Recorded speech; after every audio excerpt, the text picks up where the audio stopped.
shit, I think I just missed it. Fuck! And I rushed too. Alright, hold on. Oh, okay, alright. Alright, we gotta give myself a late point. I really gotta lock in, because I'm getting in close to another penalty here. Alright, hold on. Let me do a couple things. The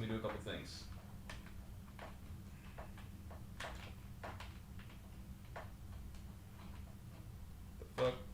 Okay. There we go. We're using the shittier camera today till I get a better battery for the other camera. So, sorry, shitty camera for the moment. Should I be shifting this way? I guess this way. All right. Hope you guys can hear me all right. Tiptio, you got those wisdom teeth removed. Need those S-Hawk genes. Damn, man. Is that I haven't had to get that done, but I imagine it's not the most fun feeling afterwards. Like, you're very swollen right now, right? I would imagine. Okay, hold on. All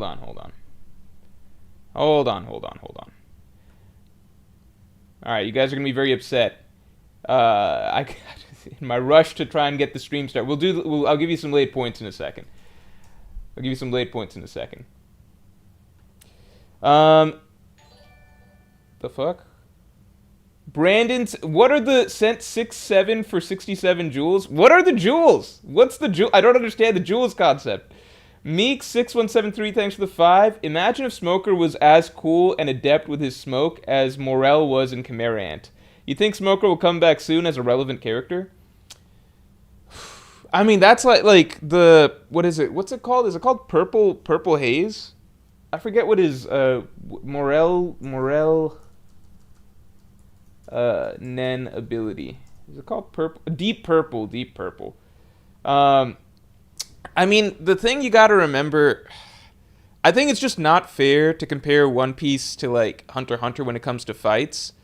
Because One Piece has, like, every one of Morel's fights is, like, a very strategic battle, right? Versus Chitu, versus, what's that guy's name? The lion? His name begins with an H, I think. Generally the fights, and then with, just all of his fights, right? With Poof, But to be fair, I think one thing that people don't consider about Hunter x Hunter fights is that they're pretty infrequent. Does that make sense? Like, there's not a lot of fights in Hunter x Hunter. Because, which is, I guess, is a good thing for the plot, but, like, Togashi gives a lot of space between fights because I imagine it takes a good amount of time to think through them. Does that make sense? Like, whereas One Piece characters in a given arc, like, you can throw in lots of little fights and skirmishes without too much thought as to the strategy. It's just a different series. Like, One Piece tends to have more action in general, but Hunter x Hunter is gonna have the better fights,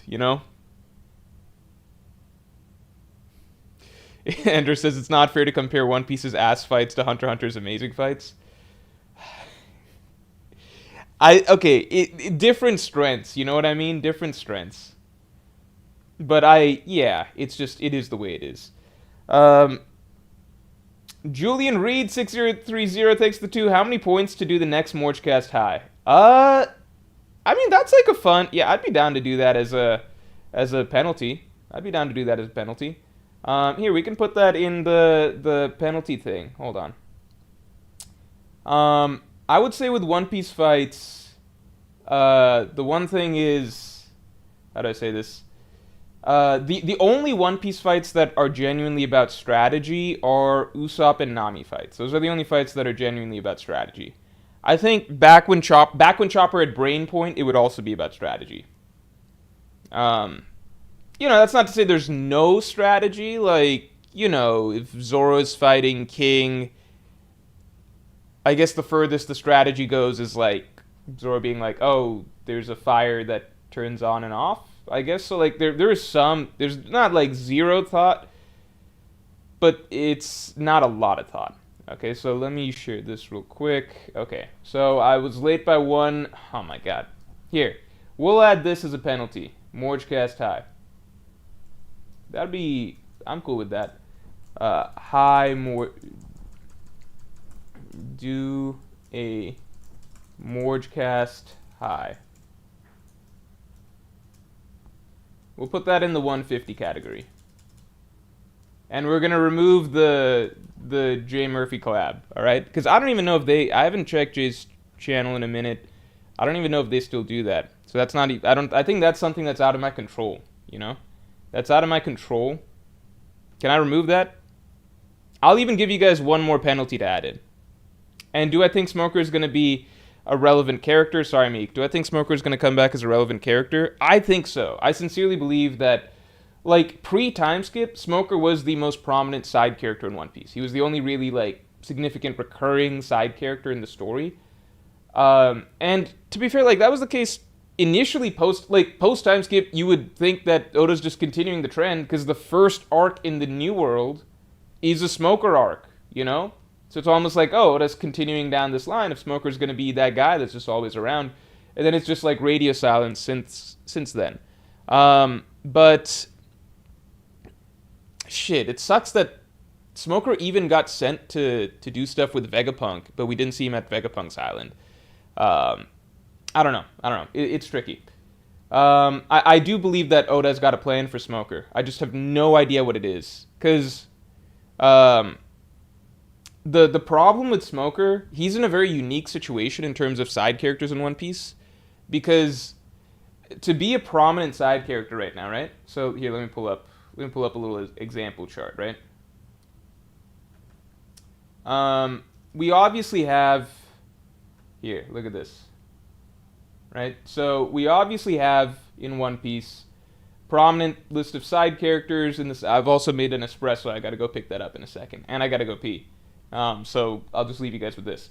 So prominent, like, this is obviously not all the prominent side characters, right? But generally speaking, at this point in the story, characters who we expect to be prominent are either like very powerful fighters, right? So if you're a powerful fighter in One Piece, you will always be relevant in some sense, right? Like, if Kizaru left the Marines tomorrow and had no faction whatsoever, you know, he would still be considered a strong fighter, just because he would still be considered plot relevant, because it'd be like, okay, well, who's Kizaru gonna side with, right?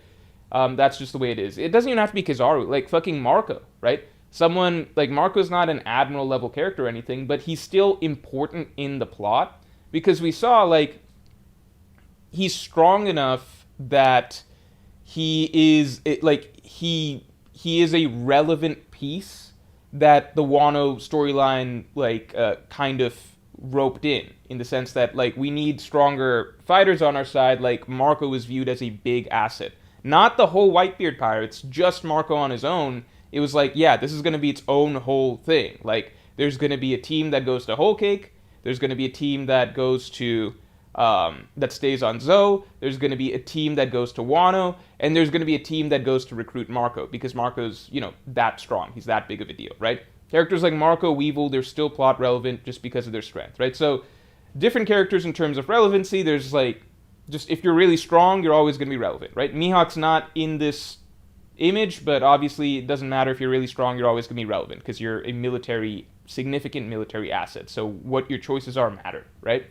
Beyond that, if you're part of one of the core factions, right? If you're part of the Yonko crew, you know, you're going to be important. If you're part of,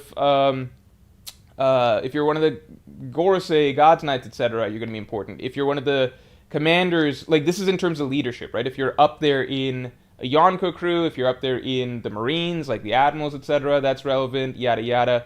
That's always going to be a big thing. And then lastly, if you're, like, one of the most important characters for a nation, like Vivi or Momonosuke, right? Or Loki, that's going to be really, really important because the nations are going to be a big deal, the nations and races, right? Even arguably fucking Carrot has a role in the sense that she's the leader of Zoe, right?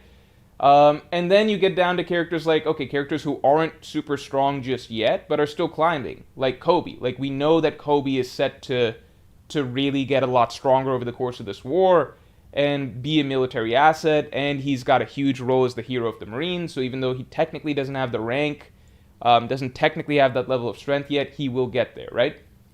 Smoker is the only side character in One Piece I can think of who was once extremely prominent, and now he doesn't fall into any category. Like, he's not part of some Yonko crew. He's not a very strong character that's just floating like a Boa Hancock, right? Like, Boa Hancock is going to play a role, even though she's not really tethered to any organization, but she's a strong character, like Marco, Hancock, stuff like that. Smoker's not really in that category, right? He's just a Marine, but he's not just a Marine like Kobe, because Kobe is being framed as, like, significant to the Marines in that he is a rising star. He's the hero of the Marines. He commands a lot of significance within the Marines, and in terms of strength, he's going to be fairly strong by the end of the story, right? Smoker's not in that category. So, like, he is part of a faction, but it's the Marines, which has a shit ton of characters, and he's not particularly high-ranked in the Marines. He's just a vice admiral. There's dozens of vice admirals. But he's also not, like, a rising star in the Marines. It's not like he's on a trajectory to go up, or, like, there's nothing that suggests that he's gotten a huge power boost or anything like that. He's really basically just a standard vice admiral. And that's not...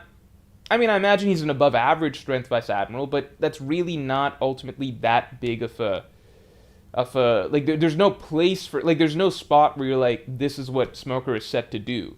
I still believe Smoker is going to be relevant, but I cannot predict in what manner he's going to be relevant. Like, if you ask me any of these characters, you can easily make some guesses, like Sabo. Revolutionary, right? Like, he's going to be one of the key figures fighting against the world government, right? He's probably going to get a significant matchup in the end war. You know, anything from a God's Knight all the way to Akainu is in play for Sabo, right? Beyond just, like, inspiring people and leading the revolution. You know, Dragon, obviously. Aokiji, he's doing shit with the Blackbeard pirates, and he's very strong, so he's a big military force, right? Smoker, I don't know. I really don't know. Really, really don't fucking know with Smoker. Also, let's get stream likes up to 50 real quick. Talha, welcome to the Yonko. Thanks for joining. Thanks, Talha. Good to see you as usual. Thanks, Talha. Slowpoke Picnic, thanks for the 3. I think Biblo was the egg on Roger's ship. I don't know if that's your prediction for the chapter, but I'm going to put it in. Here we go. How do I duplicate this board? I used to do this all the time. Oh, there we go. Okay, chapter 1180... What are we on? 1183 predictions? Biblo being the egg on Roger's ship is a really cool prediction now that I'm processing what you just said. I'm still baffled about the egg. I think that's a phenomenal prediction.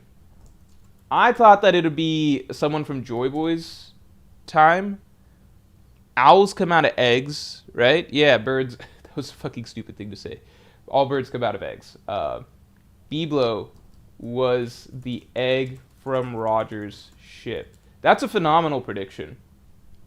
I think that's one of the few predictions I've seen about the egg where it actually connects to something that we know exists in the story and not something hypothetical. Slowpoke Picnic. Okay. Oh, also, let me show you guys this. Here. Hold on. Hold on. Okay, check this out.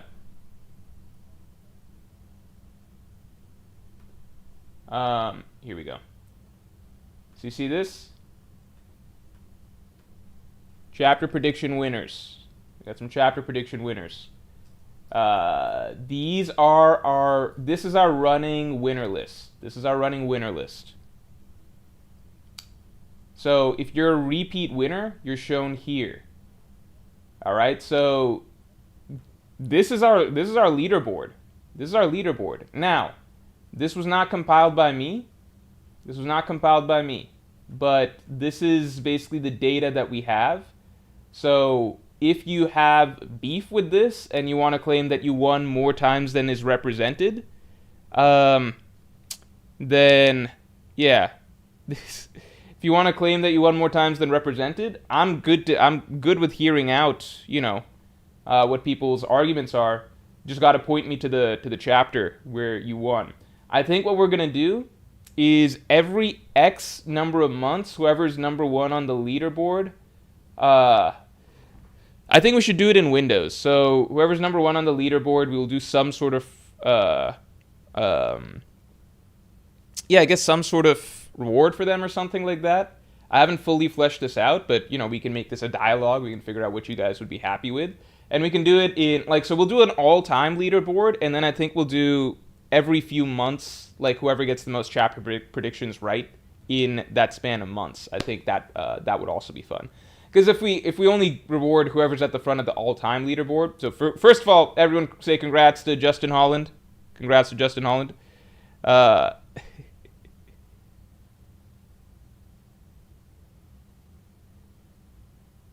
Meek says, I'm still in disbelief I won for the Herald pulling his horns out prediction. We are going to get a little tighter with the predictions, so nothing too easy now, because now we're going to try and give a monetary incentive. No, maybe not monetary. I don't know what the exact thing is. We'll have to figure out a reward. Some sort of fun reward for this. A call-in? We could make some discussions. Damien Wright says, my prediction was half right last chapter. Half right last chapter. I don't know. Like, we're going to get a little bit more tight with the predictions now because we want to actually keep this a fair competition, So let's think on kind of what we want to do reward-wise that you guys would be happy with. I can write some down as possibilities, and we can vote towards the end of the stream. Running. Okay.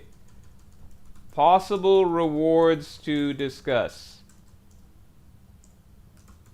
Call in on stream. With call in on stream, the thing is I don't know if everybody wants that, right? So I think it depends, but we could definitely consider that as a reward. Something that's somewhat gets people excited. But we do have a leaderboard, so you can literally track how well you've done in terms of predicting chapter predictions. Call in would be a good reward. Okay, call in on stream. I predict that someone pees himself. Slowpoke Picnic says thanks for the 3. Tiptio Trevisa, thanks for the 5. Oh, did you gift? Wait, I'm confused.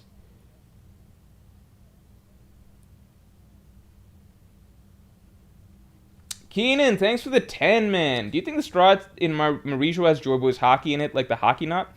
I can't see a reason for Imu to keep it around unless he can't destroy it like the Poneglyph, so he just locks it away. That's a really interesting idea. I think that's entirely possible. Or the Straw Hat does something, but it doesn't work right now. I've seen some people even argue that the Straw Hat was the sun from the first world that disappeared. But it can be, reactivated or something like that. I think that'd be really interesting. Because the sun... I do think that there is going to be a literal sun. I just don't know what the object is going to look like, necessarily. But the Straw Hat has always kind of represented the sun in a sense, right? I've seen lots of people say that the Straw Hat being the sun is because, if you look at the Straw Hat, then it looks like the sun rising over the horizon. But also, if you just look at a Straw Hat from a top-down perspective, it does look like a sun. Like, a sun is traditionally a circle with a halo around it, right? Tala Jahan, thanks for being a Yonko tier member for 2 years now. If Zoro and Sanji outshine Usopp in his arc, will Monster Trio Piece just become a set allegation against Oda? Nami has been in the background since Whole Cake Island. Nami was a big deal in Whole Cake Island, but Monster Trio...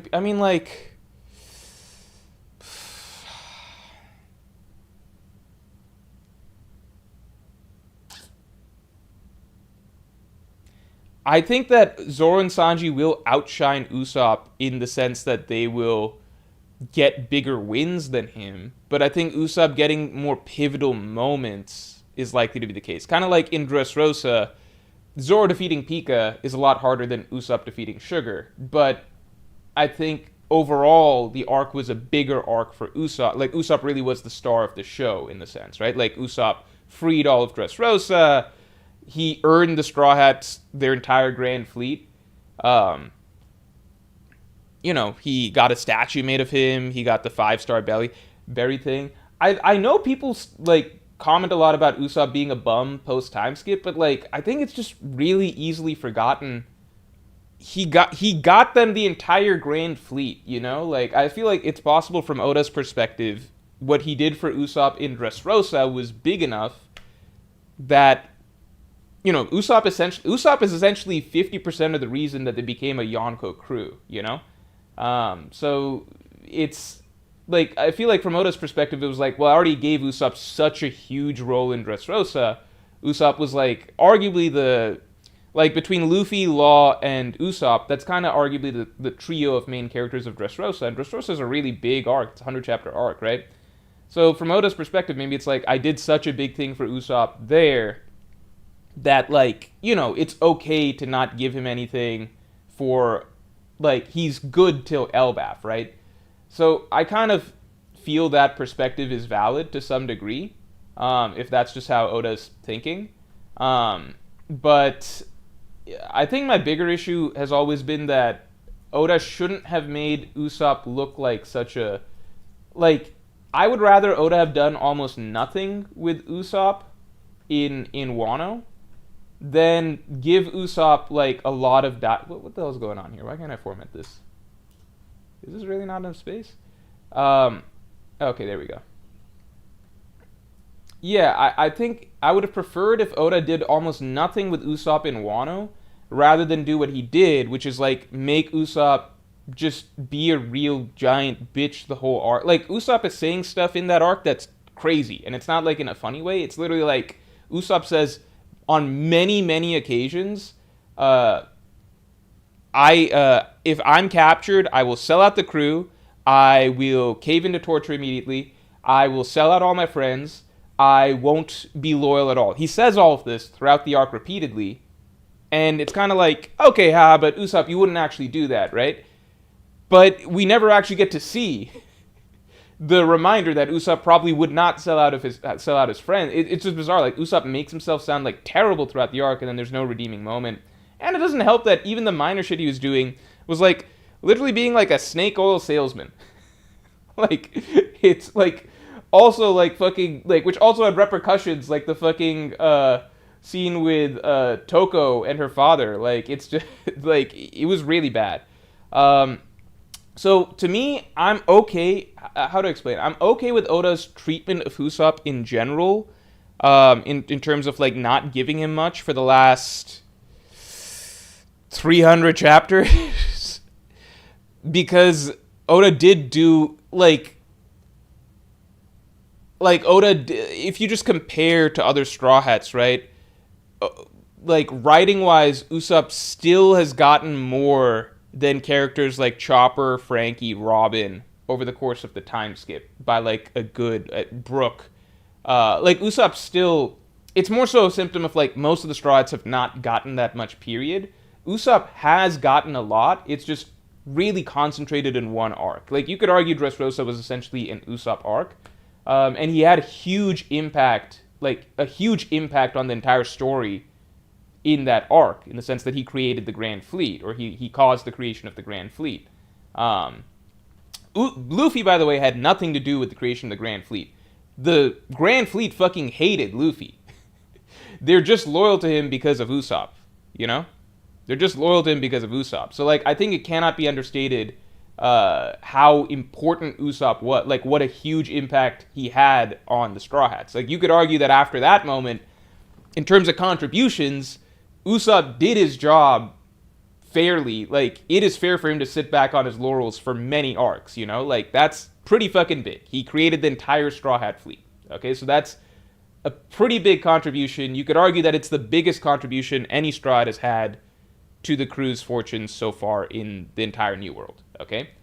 But that being said, we are now in Elbaf. I think Oda's done two things that bothered me, which is, like, it's fine if you don't want to give Usopp much over the next several arcs till Elbaf, because you did so much in Dressrosa.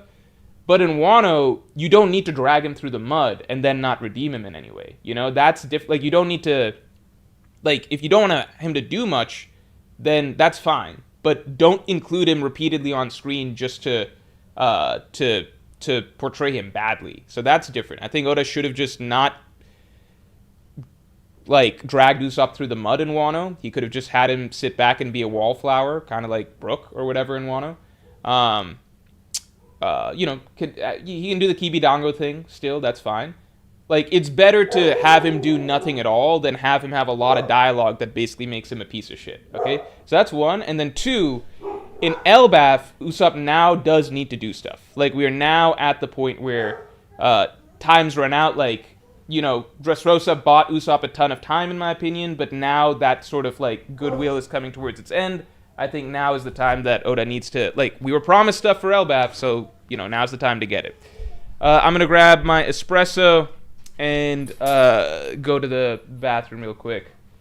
1 second. Also, I think I got to get the door. Hold on. I'll be right back.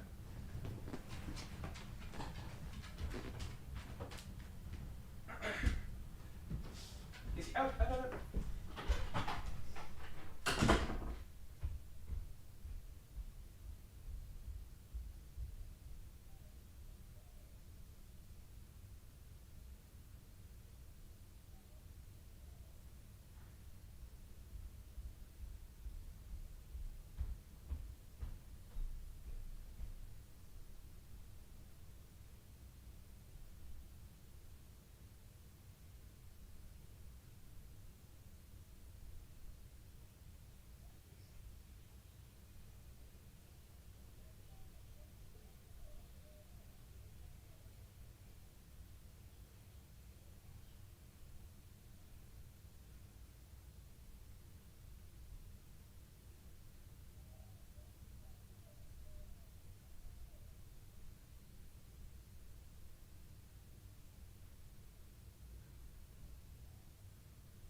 All right.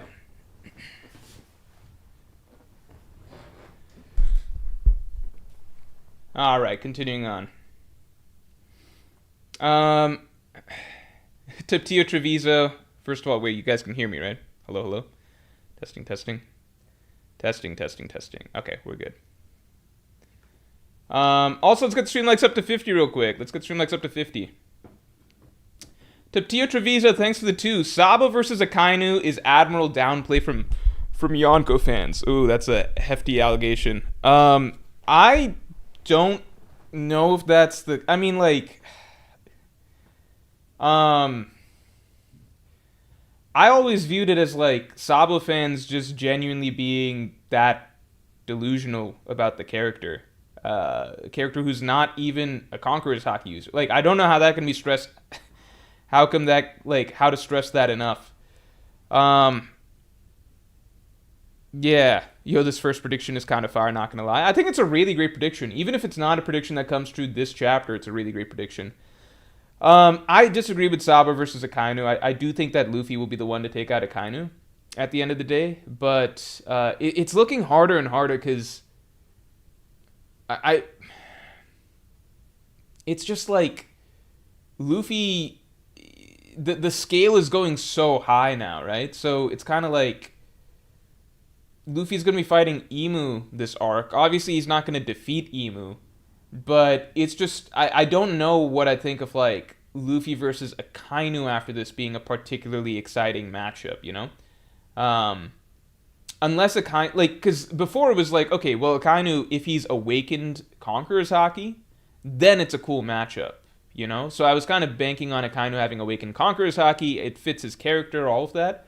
But now I'm like, even if Akainu's awakened Conqueror's Haki, the level that we're reaching right now is just so insane between like Loki, Emu, etc. Like Akainu would have to have like some of the best Conquerors Haki of all time to be a reasonable matchup for Luffy in the final arc of all things. So I don't know. I don't know. It's hard to say.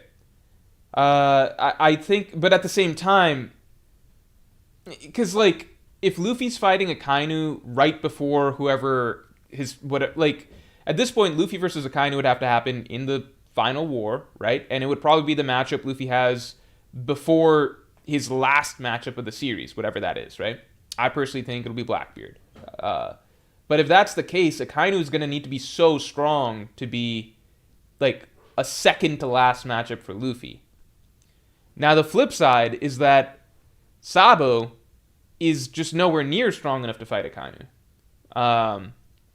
Even if Akainu did not get a Conqueror's Haki awakening, right? Even if he did not get a Conqueror's Haki awakening, Sabo's not even remotely close to fighting someone like Akainu, you know? He was incapable, there was a clear gap between him and Fujitora when Fujitora was explicitly really holding back. And Fujitora is definitely not as strong as Akainu, you know? Like, essentially, do I see Sabo being able to take on Marineford Whitebeard? Fuck no. Like, no. That's insane. So it's kind of like the problem I view it as with the Akainu issue is like the two characters that make the most sense for fighting him, in my opinion, between Luffy and Sabo, they both present very different issues in that Luffy would arguably be too strong at that juncture of the story, right? Like, if Luffy fought Akainu today, it would be an interesting thing to see how it goes. But, you know, before Luffy's second to last fight in the story, I mean, at that point, Luffy probably needs to be one step away from reaching Joy Boy's level, right? Like, Emu's level, you know?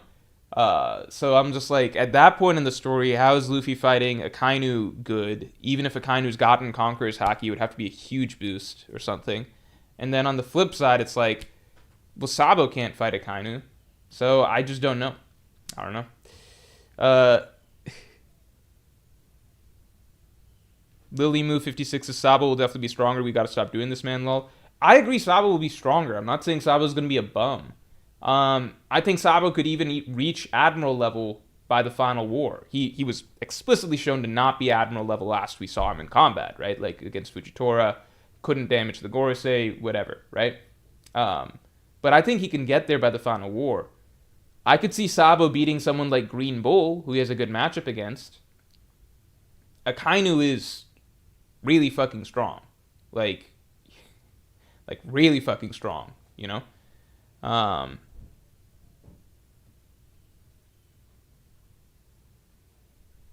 Akainu will fight Aokiji in the final war. Aokiji will have to unlock Yellow Eyes to win the rematch. That's really funny.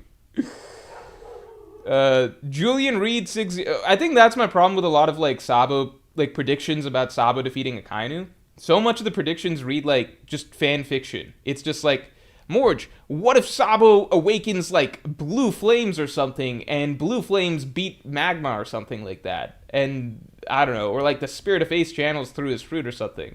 Or like, Morge, what if Sabo like awakens gear black flames or something and he's able to use Amaterasu to defeat Akainu? It's like, I don't know. Sure, maybe that'll happen. Julian Reed 6030, thanks for the 2. Sanji will see Zaza and claim this is all blue. That is actually a really funny prediction. I like that a lot.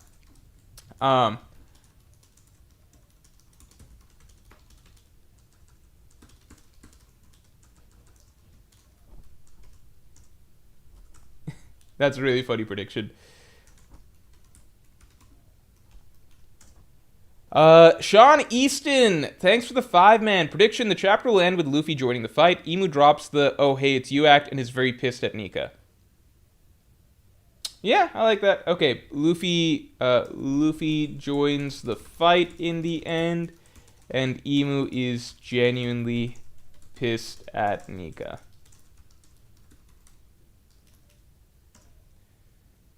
Mihawk the GOAT, thanks for the 5. Luffy went from Yonko 1 to Yonko level in Wano. Him jumping to Pirate King Plus isn't crazy. He'll still be weaker than Mihawk, Shanks, and Dragon. Sabo? Are we talking about Sabo jumping? The difference is that Luffy's the main character, right? So it's, yes, Luffy went from Yonko 1 to Yonko level in Wano. But the difference is that Oda dedicated, like, first, how do I explain? Oda did that over the course of, like, 10 rounds with Kaido, right? So first, what was the full process of that, right? Luffy gets to Wano, and we get fight number 1 with Kaido, right? Then we get 2 weeks of training in Udon, plus a Haki Bloom against Big Mom, okay? So we get, like, a Haki Bloom in Udon, right, against a Yonko, 2 weeks of training, right?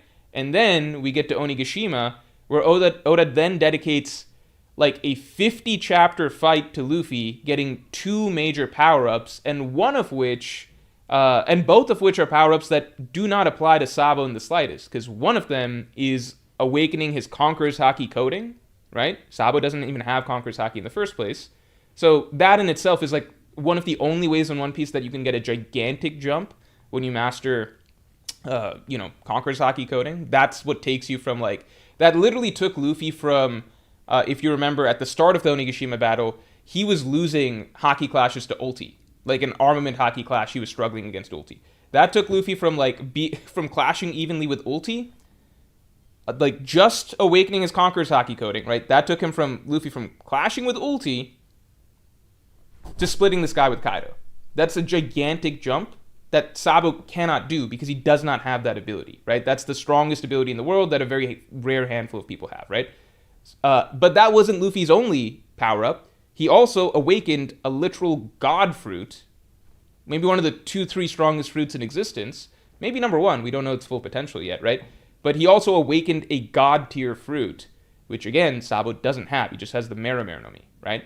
So just put it all together, right? Like, yes, Luffy did go from Yonko first mate level to Yonko level over the course of Wano, but it was essentially through an insane amount of story focus on him because he's the main character. So we're going through fights in Act 1, battle with the Yonko in Act 2, plus training, plus like 10 rounds against a Yonko in Act 3, like a 50-chapter fight dedicated to this, right? So already, story-wise, Sabo's not going to get that level of story focus, right? We're not going to get like a 50-chapter fight between Sabo and Akainu where we're going to see Sabo get like 10 Haki Blooms, right?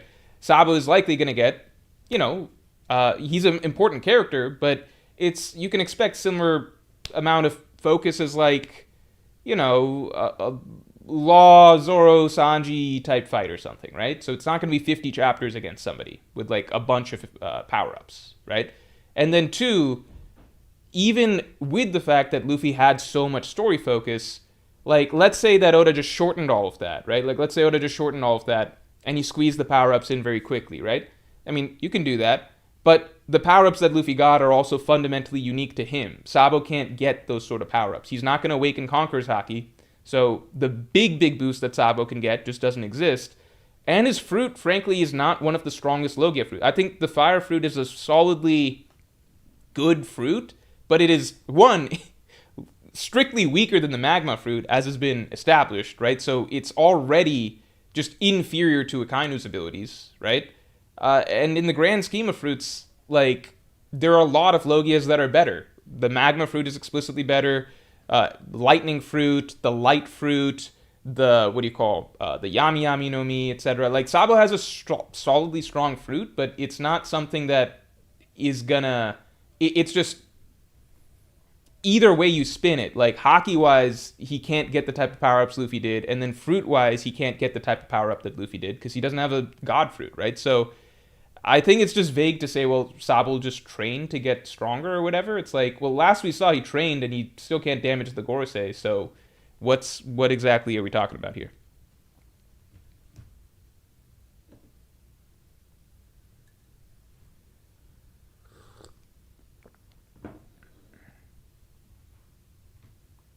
Tetrahedral Milk says, why can't Sabo get Conqueror's Haki? Like, is it stated somewhere?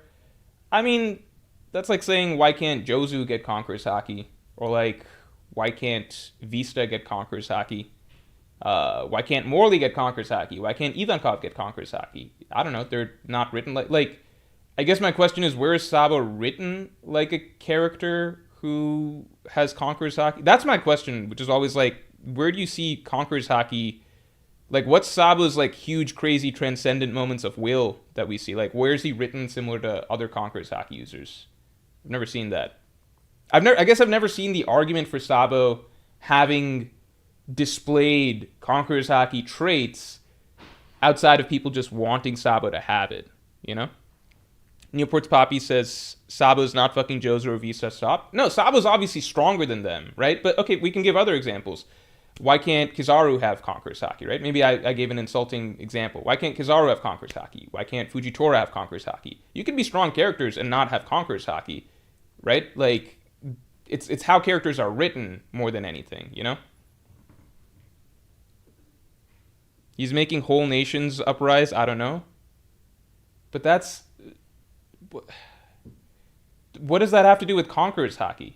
Does that mean that Koza has Conqueror's Haki? Like, that's just saying that you like Sabo, therefore you want him to have Conqueror's Haki. Ace had it, Luffy has it, Sabo will get it. But what about Sabo's character specifically? Like, that's just saying that the other two brothers had it, therefore Sabo will have it, you know? Like, what about Sabo's character suggests that he will get it? This just screams like people want him to have it. That's kind of it, you know? People just want him to have it.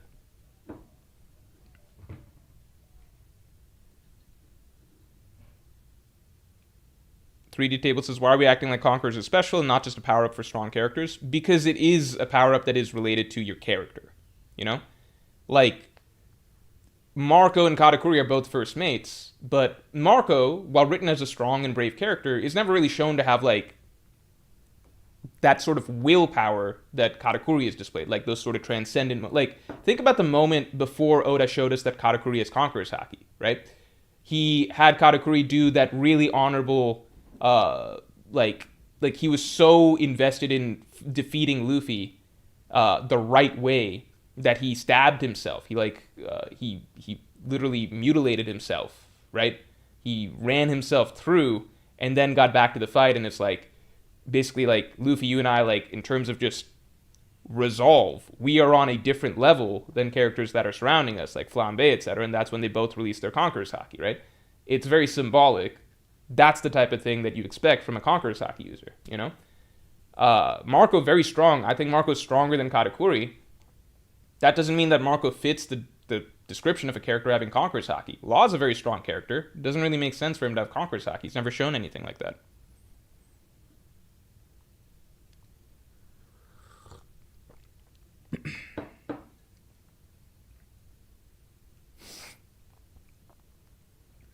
All right, continuing on. Let me catch these. Wait up, 5198, thanks a lot. Kobe versus Akainu makes sense. Rematch. Garp's protege, Kuzan lost to Akainu and failed to fix the Marines. Kobe beat Akainu to get Marines to flip on Celestial Dragons. I do think that, like, the more I'm thinking about it, the more I'm like, Kobe defeating Akainu is a solid possibility. I don't like it because I truly feel like Akainu is a Luffy villain. But I'm just starting to feel like, unless Oda gives Akainu like a truly huge power-up, I just don't know how Akainu could serviceably be the second to last opponent that Luffy has. I don't think Sabo should obviously be stronger than Kobe is right now.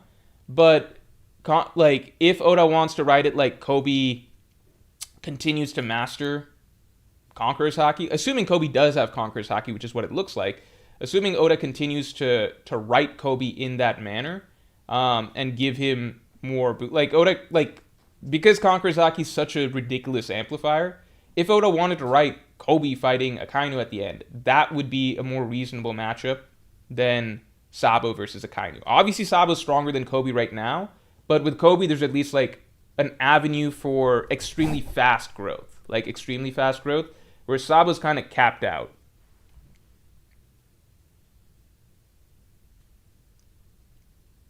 Like the most Sabo can do is improve his armament and observation and his devil fruit, like his Logia fruit, which kind of caps him out at like admiral level, you know, but not Akainu's level, because Akainu's just displayed like just the fruit disparity, you know.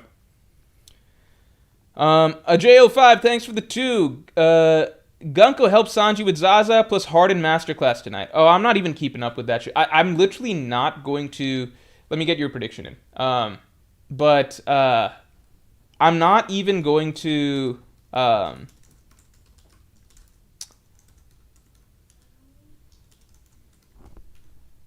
hold on. I gotta text my food order real quick. I don't want to get invested in the NBA until I see the Thunder lose. The moment I see the Thunder lose, then I will finally be able to watch the NBA again. That's all. I cannot put myself through watching and getting invested in the playoffs when there is still the overwhelming likelihood that I just have to watch the Thunder win again. Hold on. Hold on.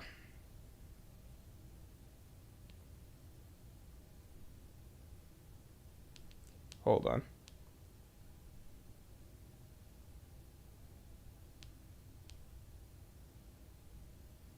Hold on. There we go. All right. I know Harden's been playing well. The only thing I'll say is that is playoff LeBron still a top 5 player in the league? Like, is LeBron actually still better than everybody else in the old guard and everybody else besides Wemby, I guess Jokic? I would assume Giannis if he was playing in the playoffs right now.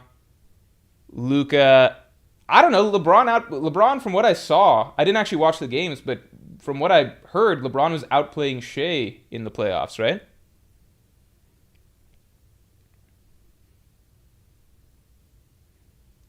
Stormy says, I don't know basketball. What did the Thunder do to make Morge such a hater? The Thunder are essentially the Blackbeard Pirates.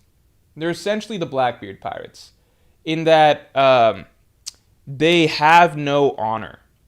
They have no honor. And you're like, well, they're pirates, right? So, like, they're pirates, so, like, what's the point in having honor, you know? It's like the Blackbeard Pirate. Who cares if the Blackbeard Pirates, like, cheat to get everything, you know? Who cares? And it's like, yeah, you're technically right. They're not doing anything that's, like, it's a world of pirates, so, like, you know, if that's what it is, then I guess the Blackbeard Pirates, you know, they'll do whatever. But it's just like, okay, it's still just pathetic watching how Blackbeard operates, you know, trying to swoop in on Whitebeard with his whole crew and jumping him, etc., right? Like, clearly, they're not interested in playing with a level playing field. That's what the Thunder are, you know? They're the NBA version of that, which is like, well, what if we just, like, what if we're not interested in actually, like, beating them in basketball, but rather trying to beat them, like, beat other teams in terms of who can abuse and get away with breaking the rules the most? That's genuinely how the Thunder play. The NBA functions with a simple mentality of, like, the refs can't call every foul. So the Thunder foul every single play and every single possession. And other teams just don't play like that. They haven't spent the whole season practicing to play like that. And so the Thunder basically got away with murder. And then to make matters worse, their star player is his greatest skill is baiting fouls from other players. He tends to play generally to draw fouls rather than actually score. So that is what... Now, here's the big problem. Shea and the Thunder are very, very good. Like, they just have, like, you know, all ref bullshit and foul bullshit aside, they're a very good team. If they played like a fucking normal-ass team and they still won, I would probably be a big Thunder fan. That's the fucked up thing. Like, with this squad, like, I could see myself in a different world with Shea Gilgeous-Alexander being my favorite player. His playstyle, when he's not baiting for fouls, is really cool. It's very unique, and it's like he's a very clutch player. He's a phenomenal player. I don't know how to properly evaluate him as a player though, because like, you know, even just last series we saw he dropped off in his efficiency somewhat because the Lakers kind of sold out to stop him, and he's not the best playmaker or anything like that. So I kind of want to see him outside of the Thunder, like outside of a, you know, super stacked team, but also just how does he function when, you know, he's not getting the benefit of the whistle. I don't know.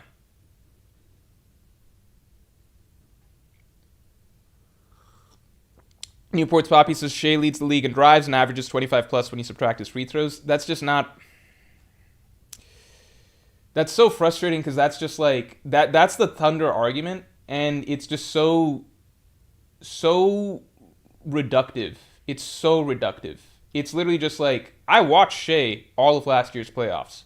I watched plenty of Thunder games. I have not been watching this playoffs, but I've seen plenty of Thunder games, right? Especially like in the last two playoffs, especially. Looking at percentages of like drives and total number of free throws is not the point, because defenses adapt to whatever whistle the other player is getting. So if players notice that just touching Shea causes them to get called for a foul, then they're forced to play off of Shea. So the total percentage of like, oh, drives to free throw attempts or whatever could make Shea not look like a total aberration, but when you're actually watching how players are forced to guard him and what constitutes a foul for him, you immediately realize that, oh, this dude is reffed very differently from someone like LeBron, where with LeBron, he can be going through like 10 defenders and getting like fouled and slapped all the way, and he gets no call for it, right? Or like Steph, who's fucking like fouled the fuck out of every possession off ball, or even on ball a lot, and he doesn't get called for it. It's just, it is what it is. Anyway, I'm going too far into NBA talk, but, you know. Ender Anami says, don't believe your lying eyes, OKC and FTA fans. Yeah. Tiptia says, Shea gets fouled, he just accentuates it. But the point is that everybody gets fouled. Like, everybody gets fouled. You look at an average LeBron drive, he's getting fouled. With Shea, it's just different in that he's like, it's the consistency that bothers people with Shea, which is like, okay, if you're going to call every foul on Shea, right? Like, in general, the NBA doesn't, like, refs don't call most fouls because it's a physical game. Like, there is going to be contact. They don't even call hand checking and stuff in the playoffs. You can watch plenty of possessions where it's like they're just letting the defenders putting their hands on other players and everything like that, right? The frustration is that, yeah, technically most of Shea's fouls are actual fouls. But they're such ticky-tack fouls, it's the discrepancy in that, why are you not calling this for LeBron every possession then? Why are you not calling it for the guys that are fucking grabbing Steph's jersey and preventing him from running around? Like, why are you not calling this for Giannis? Why are you not calling this for all these other guards? You know? Guards, wing players, whoever, right? Like, that's where the discrepancy lies. That's where the frustration is, you know?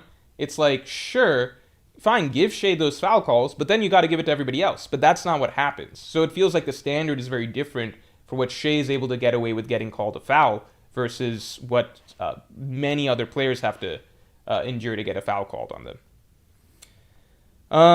Newport's Poppy, thanks for being a member for 7 months. Somers notices Zora's conquers Haki. If Zora uses it, Somers notices Zoro's conquers Haki.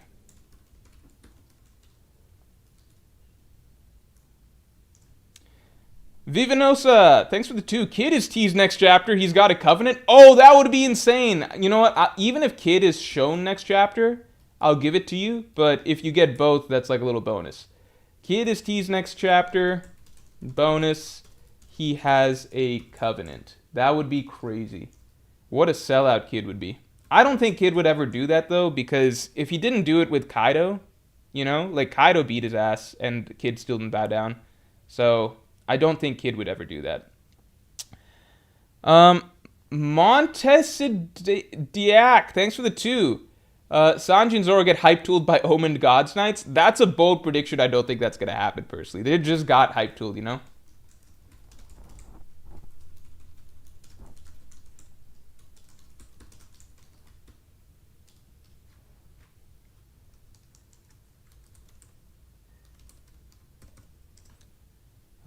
Also, let's get the stream likes up to 50 real quick. Let's get the stream likes up to 50. Meek, thanks for the 5. Prediction. Sort of how we learned the God of War's relationship to Nika and that they fought. We'll learn about Zaza and Nika's relationship. Oh, I think that'd be cool. Yeah. We learn about Zaza and Nika's relationship.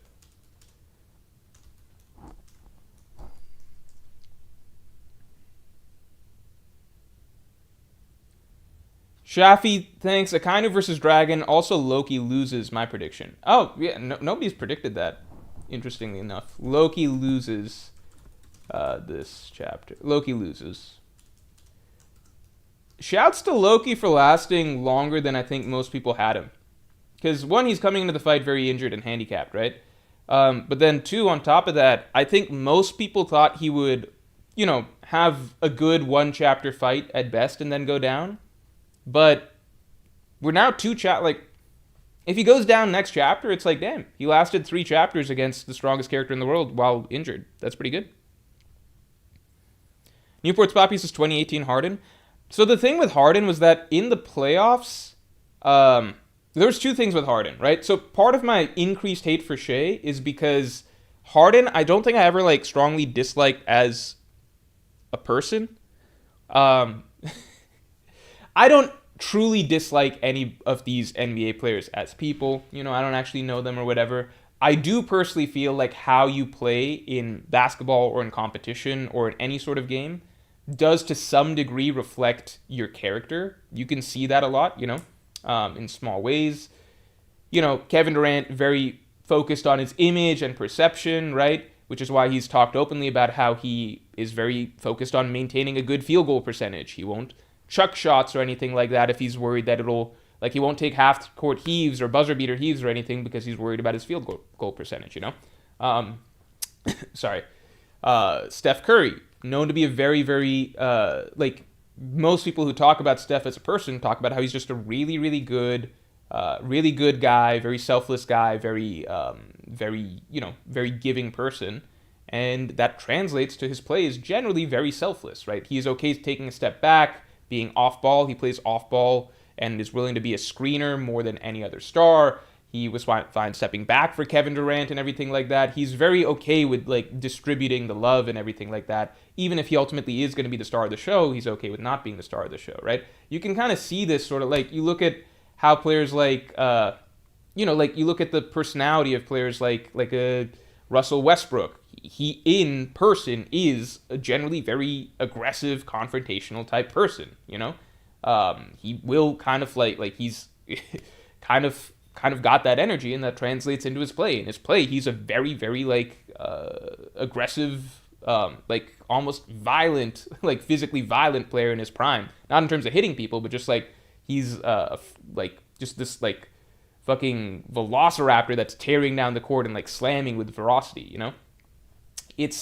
I do believe that generally for most players, you see a strong congruence between their play style and how they are in terms of personality. So I do look at players like Shea and Harden who basically fixate on let me see on how well I can abuse the rules rather than actually play it out straight up to get points. I do view them with some level of, you know, judgment, but I know that doesn't mean that they're a bad person or anything in real life, okay? But the reason I dislike Shea more than Harden in general is because, I think largely because Shea is extremely corny in terms of how he talks about all this shit. He knows what he's getting away with, but he acts as though, he puts out such, PR-based responses that it's really, really frustrating. He makes corny posts and stuff like that about it.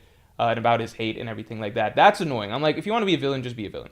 But 2, it's the fact that Harden, it felt like a lot of his stuff just stopped applying as much in the playoffs, whereas with Shea, it feels like it still does. And 2, Harden's team wasn't fouling the shit out of the other team all the time. Shea essentially gets the benefit of his team getting away with like 1,000,000 fouls while he's called for every fucking foul. And it's just that sort of contrast that's really frustrating. All right.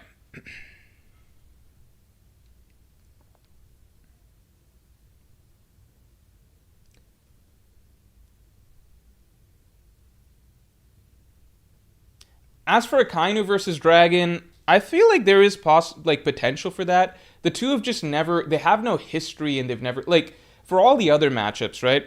Luffy Akainu, obviously extremely, extremely personal matchup.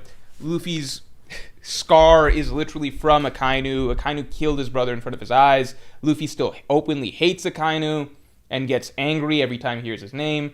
So much, and just like the Pirates versus Marines dynamic has been like the core focal like dichotomy of One Piece since literally the first 3 chapters, right? Like the beginning of the story, like Pirates versus Marines, you know? So I think it'd be like kind of crazy if we go the entire story and there's not a single arc where like we get a true throwdown between Luffy and a Marine. The closest we got, I think, was like Luffy versus Kizaru as the fight, but the Luffy Kizaru fight was kind of inconclusive.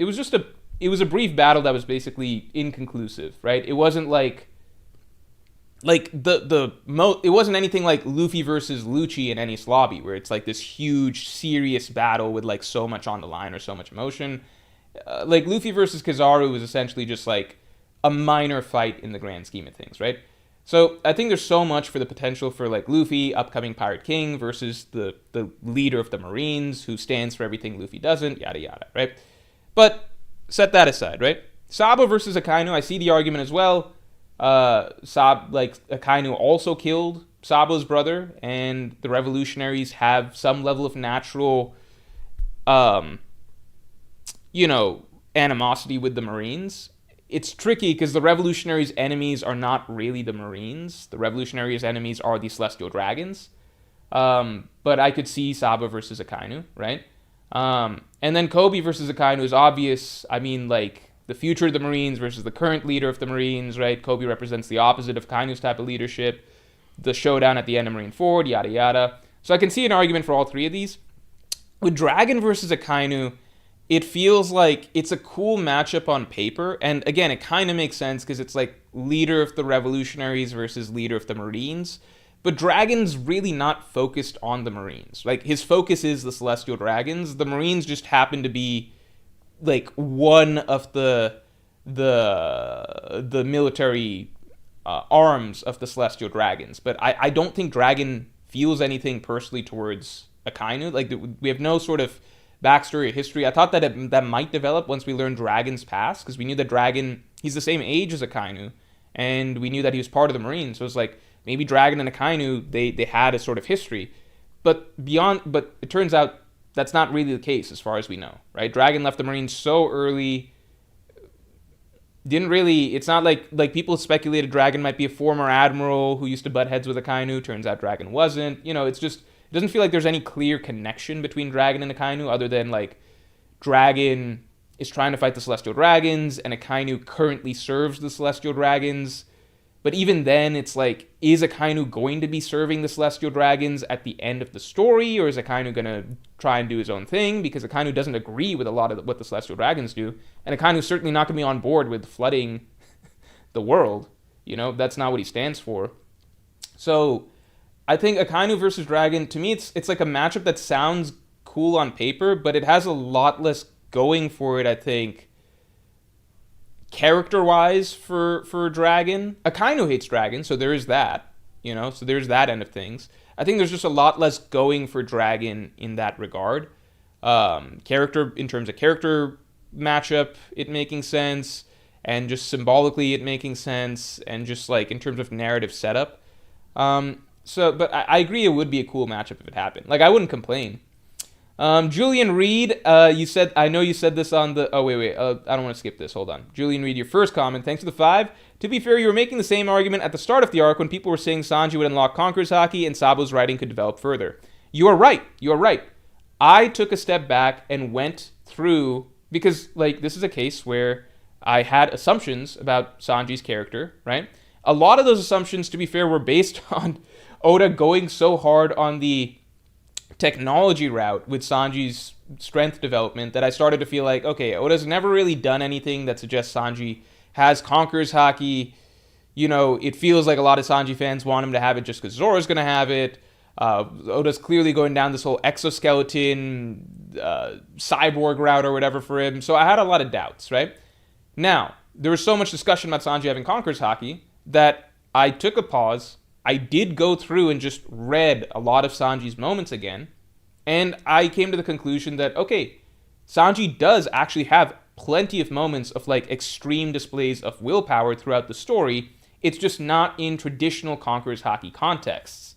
Like, there's a lot of moments where Sanji might do something that a Conqueror's Haki user, usually you wouldn't see them do.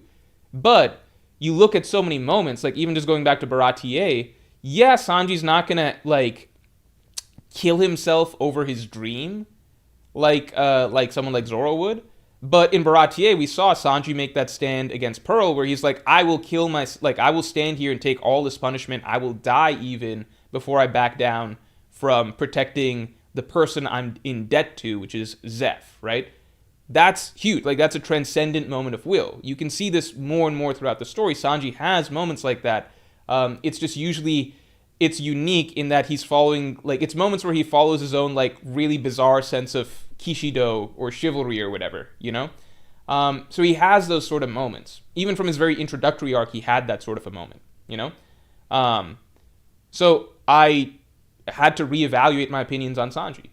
With Sabo, there isn't the same case in that, like, I've gone through the, like, we know everything Sabo's had story-wise. He's never once been written like that. There are clear moments that Sanji shows something that characters like Sabo or Law or Marco or other characters like this who are strong but not Conqueror's Haki users don't display. So it's not exactly like I think the argument that, like, well, you changed your mind on one character, therefore you'll change your mind on this. It's like, well, I changed my mind on this character because I went back through and realized that there was reasons, like cases that I was overlooking, you know? With Sabo, that's not the case. You can go through his whole story. He doesn't have Conqueror's Haki moments. He doesn't have moments of, like, transcendent will. Oda's never written him like that. So it's not really the same thing. Julian Reed, 6030, thanks for the 2. Kobe and Sabo 2v1 Akainu, said this on the Morgecast, lol. So, I mean, even with Kobe, I would argue that from his... I remember you said this on the Pirate King podcast, and I definitely think that that's a cool possibility. I talked about that at length there. Even with Kobe, like, Kobe's a great example. From Kobe's very first chapter, it ends with, like, his first two moments, like, at the start of the series. Like, him standing up to Alvida, and him, standing... Like, his two moments... Like, if you look at all three of Kobe's big moments, really, right? Moment 1, standing up to Alvida, right? Moment 2, standing up to Helmeppo, right? And moment 3, standing up to Akainu. All of these moments, even though Kobe's, like, crying, he's, like, bawling while he's doing this, his will is so strong. Like, he is like, I am not backing down no matter what. No matter what happens next, no matter how inevitable death is. Like, he's making a stand purely based on principle. Like, purely based on principle. He has the result. He doesn't need to do this. He's not risking his life for anything. But purely out of just sheer will that this is the way that I'm going to live my life. Like, and he's displaying that sort of strength of will and conviction. That's the big thing. The sort of conviction he has in the ideals and the path that he's chosen. Those are all moments that basically set Kobe up to be a Conqueror's Haki user down the line. Like, it's an easy contrast. Sabo's just never written like that, you know?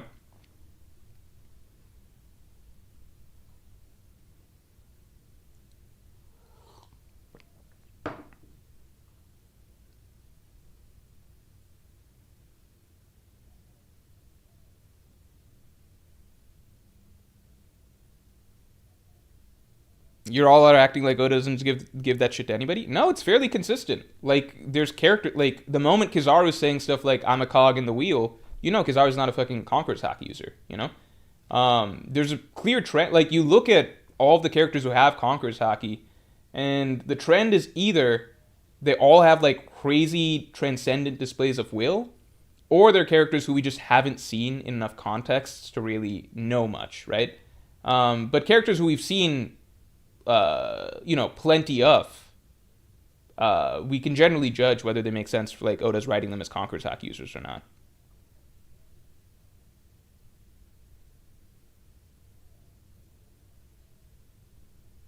All right, continuing on. Tiptia, thanks for the 2. Why can't you root for Wemby against the Thunder? I would love to see the Spurs beat the Thunder. I am genuinely in a place right now, basketball-wise, where, like, I am so convinced that the Thunder... No, I'm not so convinced that the Thunder are going to win. It's kind of just, like, I need to feel a sort of spark of joy watching again. I don't think I'm going to feel that until the Thunder are, taken out. Because right now, like, I think last year kind of drained some of my joy in general. So it's like, I'm... With sports, right? It's not like, oh, you don't only want to watch when you believe your team is going to win, right? Like, that's not the case. It's the joy of not know, like, it's the fun of not knowing that's a big part of sports, right? But when you experience many, many times in a row, like, back to back to back, the worst case scenario, I guess, from my point of view, like Celtics winning, then Thunder winning, and stuff, like, slowly the joy of just, like, jumping in the game to kind of see who's going to win. I just don't feel like doing that as much.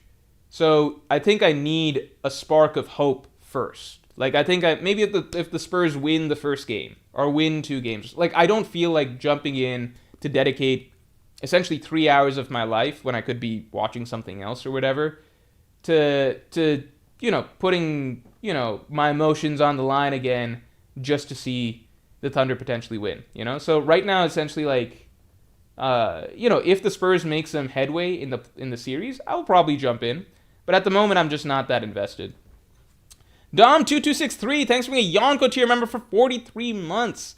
Prediction, Luffy and Emu's drum/rhythm will clash and warp the area around them. Oh, that's a cool prediction. Yeah. I also like that Zaza has her own music, too. I'm curious how that'll manifest whenever we see the actual Rain God Fruit user. Like the effects it might have.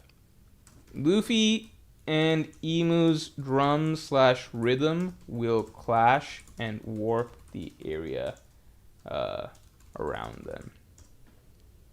Taptio, thanks for the 2. This year's playoffs is the most physical since 2004. I mean, wasn't last year's playoff? I thought last year's playoffs was also very physical. I think the playoffs have been getting very, very physical. They've been getting really physical. I think that's not right. Because I like the playoffs being physical, but I think that there needs to be consistency between regular season to playoffs, because you can't just like you need the players to be used to the rules to some degree, right? So, like, right now it's like the regular season is officiated with the notion of, like, let scoring averages be as high as possible, because the idea is that makes the game more exciting, Like, high offense is exciting. In theory, that's what Adam Silver thinks or whatever, So the regular season, he's like, yeah, fuck it. Let's have, like, bunch of records, like highest points per game or, like, highest scorers or whatever. Like, everybody scoring above 30 points per game. That's hype. Get crazy stat lines, like 70-point games, 60-point games. Those are just common now, right? Fucking Bam Adebayo beating Kobe's record, right? Like, that's the sort of NBA that we live in now, right? But then for the playoffs, you just turn it all the way the other way, and it's like, okay, but now we're playing like a totally different sport. I don't like that, and it's straight up unfair to the players, because it's like they need to be accustomed to what level of physicality is going to be allowed down the line, because they tailor their game to that, So while I do like that the playoffs are more physical, I'm like, okay, but then also let that happen to some, like, I think the playoffs should always be more physical than the regular season, but it shouldn't be like two opposite ends of the spectrum. It should be like, okay, regular season's like this, and then playoffs there's a added bump to the physicality, Otherwise, it's just like not really fair, And then it leads to some players being labeled like regular season merchants and stuff. It's like, no, that's not on them. Like, they're just doing what works during the regular season, but then, like, they're not getting a chance to really tailor their games to what it's going to be officiated like in the playoffs, if it was consistent all the way around, then they'd be able to do that. Random guy JV8CJ, thanks to the 5. Do you see Momonosuke being a powerhouse in the final war? Kaido's fruit, Odin's genes, has a great blade, can command Zunisha. I mean, I don't think so. Because, like, you need actual combat experience, right? I don't think there's characters that really just go from, like, even Odin, right? Odin got as strong as he did. Not, like, he was strong from birth, but, like, he wasn't just at his end game level automatically. He had a lot of fights and duels and decades of sword experience to get as strong as he did, right? Like, even the voyage that he made with Roger and Whitebeard was a big formative part of him reaching his peak, right? So it just wouldn't make sense for Momonosuke, like, no matter how naturally gifted he is, you can compare to, like, the most naturally gifted characters in One Piece ever, like Kaido, Big Mom, Loki, right? Even they aren't just automatically Yonko level or like Admiral level or First Mate level or something off the bat. You know, they still need to, they have to have like their lifetime of experiences and presumably Haki blooms and like, you know, training, like getting experience in combat before they reach that level. So I don't think Momonosuke is going to be a powerhouse, but I don't think he's going to be useless. Commanding Zunisha, I think, is going to be really big. I think commanding Zunisha is going to be really big, and I think that he's going to. I think having Kaido's fruit is going to be important for him, like moving an island at some point. Mr. Saturn Lo-Fi, thanks for being a Yonko tier member for 9 months. Luffy overeats and falls asleep. Oh my god, I would actually be so upset if that happens. I think there'd be riots in the streets if Luffy do that. Luffy overeats and falls asleep.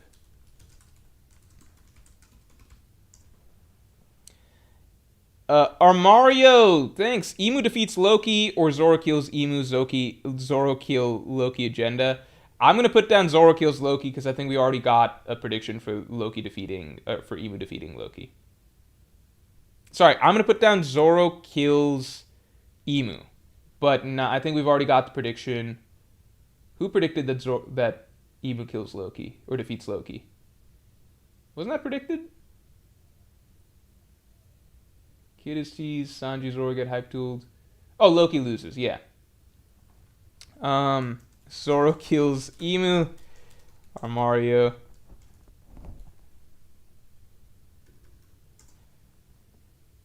Meek, thanks for the 5. Actually, building on my prediction, what do you personally think Zaza and Nika's relationship was like? Enemies, because the sun and rain are actually opposites?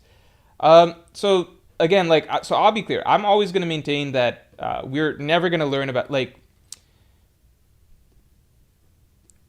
the deities Nika, Zaza, Forest God, Earth God, etc. I don't think any of those are real. Or, you know, I guess the more accurate thing to say is I don't think it's ever going to matter in the story whether they're real or not. Because Oda already told us that they don't. Like, the whole idea is that it's people's imaginations, that's the real power, right? So, like, if people believe in Nika enough, then a devil fruit is created that can manifest the concept of this being Nika, right? Like, but Oda also was very clear. He had Vegapunk spell out for us, like, don't worry about whether gods are real or not. What matters is that if people believe in them enough, then a devil fruit is created, and then they are real, right? So I only ever speak, even when I say, like, Dragon is going to be the rain god, or you know, whoever's going to be the earth god, etc., right? Like, or Chopper's the forest god. I'm just using that as shorthand. What I really mean is, like, or if I say, like, you know, the rain god in the second world or the earth god in the first world, again, I'm just using that as shorthand. What I mean is the fruit user from each of these eras, right? Like, Chopper's not literally the forest god, he just has the forest god fruit, right? So that's going to be my point of view, unless it's eventually actually revealed that the gods are real or something like that, right? But I don't think Oda's ever going to reveal that because that just goes against the concepts of One Piece that have been established, you know? With that in mind, right, like, the relationship between Zaza and Nika, I'm just gonna refer to their fruit users. I feel like in the second world, my guess would be that they're on the same side, whatever the fruit users were back then, simply because it sounds like Zaza is someone that the Celestial Dragons fear, so I presume that the fruit user was not on their side. We got the reason, obviously, it's because where the Celestial Dragons live, but I'm also just going to go with the assumption that symbolically Oda is always going to have Zaza against the Celestial Dragon side, and therefore on Joy Boy's side in the second world. Anime Dimension sent Sunshine for 200 jewels. Can someone explain to me what are jewels? What are jewels? What's happening? Yeah, Vegapunk literally said it doesn't matter if Nika is real. Yeah, so, I mean, again, when I'm saying that I don't think the gods are real, what I mean is that, like, in the story itself, I'm just, they don't, to me, they're not relevant. So I'm never going to discuss, like, oh, what do I think Nika is actually like, or what do I think that Nika and the rain goddess, like, what their dynamic is, because from my perspective, it's just, like, it's not something that actually... I don't even know if they're supposed to be real or not in the story. I think that's just not supposed to be relevant, you know? Yeah, maybe Lily was the first user of the Zaza fruit. I'm attached to Lily potentially having been the first user of the Pawpaw fruit, but, you know, I guess we'll wait and see. Taptio, thanks. Akainu needs an Earth God fruit reveal versus Luffy. I don't know. Shit, watch out for this Tuesday's video. It's not about Akainu being the Earth God, but I never considered the possibility that Akainu could be the Earth God. That would be crazy if Akainu has the Earth God fruit. That'd be genuine. I never considered that. That would be crazy. It's possible, too. Is the Magma fruit just not a thing? That would be so cool if Akainu has the Earth God fruit. I'd never heard that theory before. That's really cool, Tiptio. Dare Boppler, thanks for being a Yonko tier member for 17 months, man. For 208 points, make an unironic... my top favorite One Piece characters video and put Laws #1 without telling people you were forced. I can't do that. That's too against my principles. I can't do that. I'm sorry. Sorry to disappoint. I just cannot break my principles to that degree. Sako1161, thanks to the 2. If you had to choose Law or Sabo for Conqueror's Haki. If I had to choose, if I had to choose which character I would prefer to get it, I would prefer Sabo to get it. Genuinely. I would prefer Sabo to get it. If you ask me, like, which character makes... not even because of which character I prefer. I think I actually prefer Law as a character more than Sabo as a character. I've tried to warm up to Sabo. No, it's hard to explain. Do I prefer Law as a character? I think I prefer Sabo as a character. Because I do hate Law, and I don't hate Sabo. But I think I respect aspects of Law's character. It's hard to explain. Whereas with Sabo, I just feel like... it's very neutral. He's a very neutral character to me. I think I dislike Sabo fans. I don't dislike Sabo. I dislike Sabo fans a lot because they live in an alternate reality. Like, they are genuinely, I think, more delusional than Zoro fans, Sanji fans, like, etc. I think Sabo fans are the most delusional in the story because he has such, like, minimal feats, period. But whatever. But I'm neutral towards him as a character. Law, I like the character. I think I'd like the character in a vacuum, but I strongly dislike what he did to the story. Sabo never drastically affected the story. You know, Law fucked up the story for 150 chapters, and I'll never forgive him for that.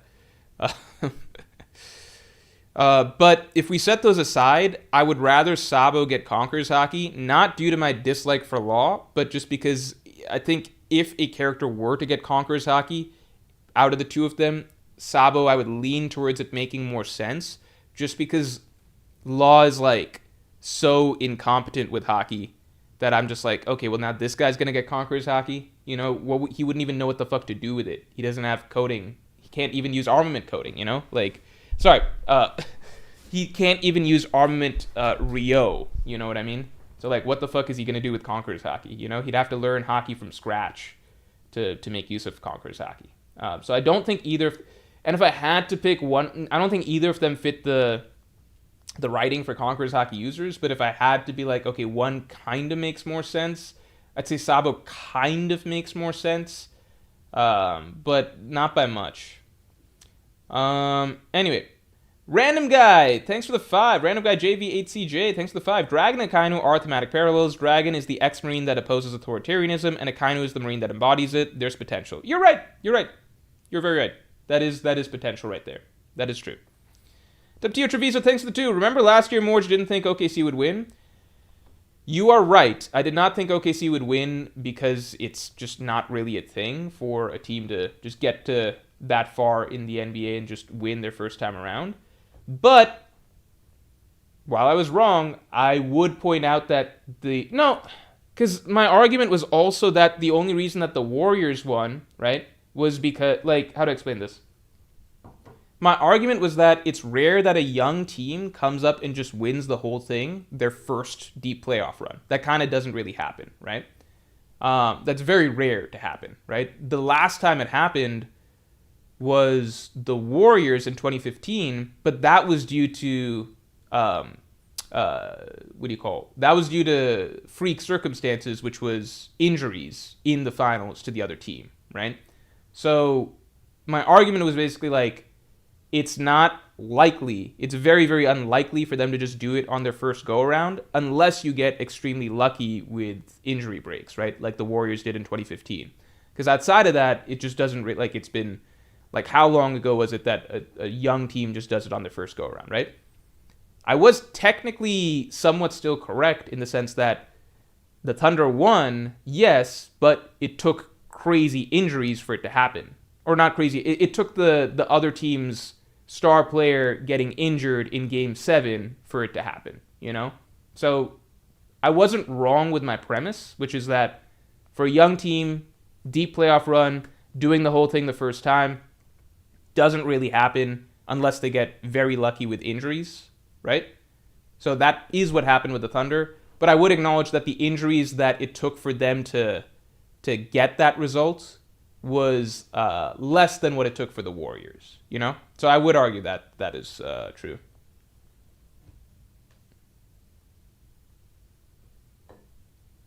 The Nuggets, Aaron Gordon also got injured. I would say that, like, a single, like, it's hard, like, because playoffs, injuries will happen, right? Injuries will happen, so you kind of take that, you know, as it is.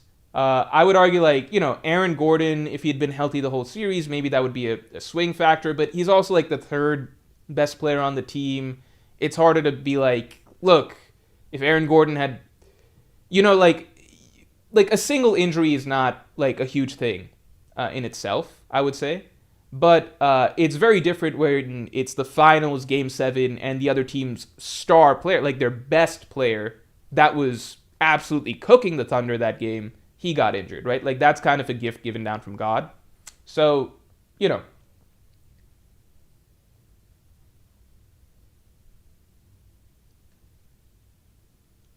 But the thing I would say is that the game was tied when that happened, right? So that's why it's entirely possible OKC could have still won despite that, right? So I don't think that this has as big of a asterisk as, like, the Warriors in 2015 by any means, right? So the Thunder were just a lot better than I expected, and they rode out the difficulties of being a young, inexperienced team on the way to the championship. They did get some lucky breaks and one extremely lucky break in the finals, but that doesn't mean that I don't think it's as big of an asterisk as the 2015 Warriors. Like, I do think the Thunder did earn that, but I think that my premise was correct that for a young team to do it on their first time around, getting to past the conference finals or whatever, they don't really win the whole thing unless you get those big injury breaks. Der Boppler, thanks a lot. Luffy gives Emu a nickname. Emu has a Joy Boy flashback. Luffy giving Emu a nickname would be kind of shocking, but let's see.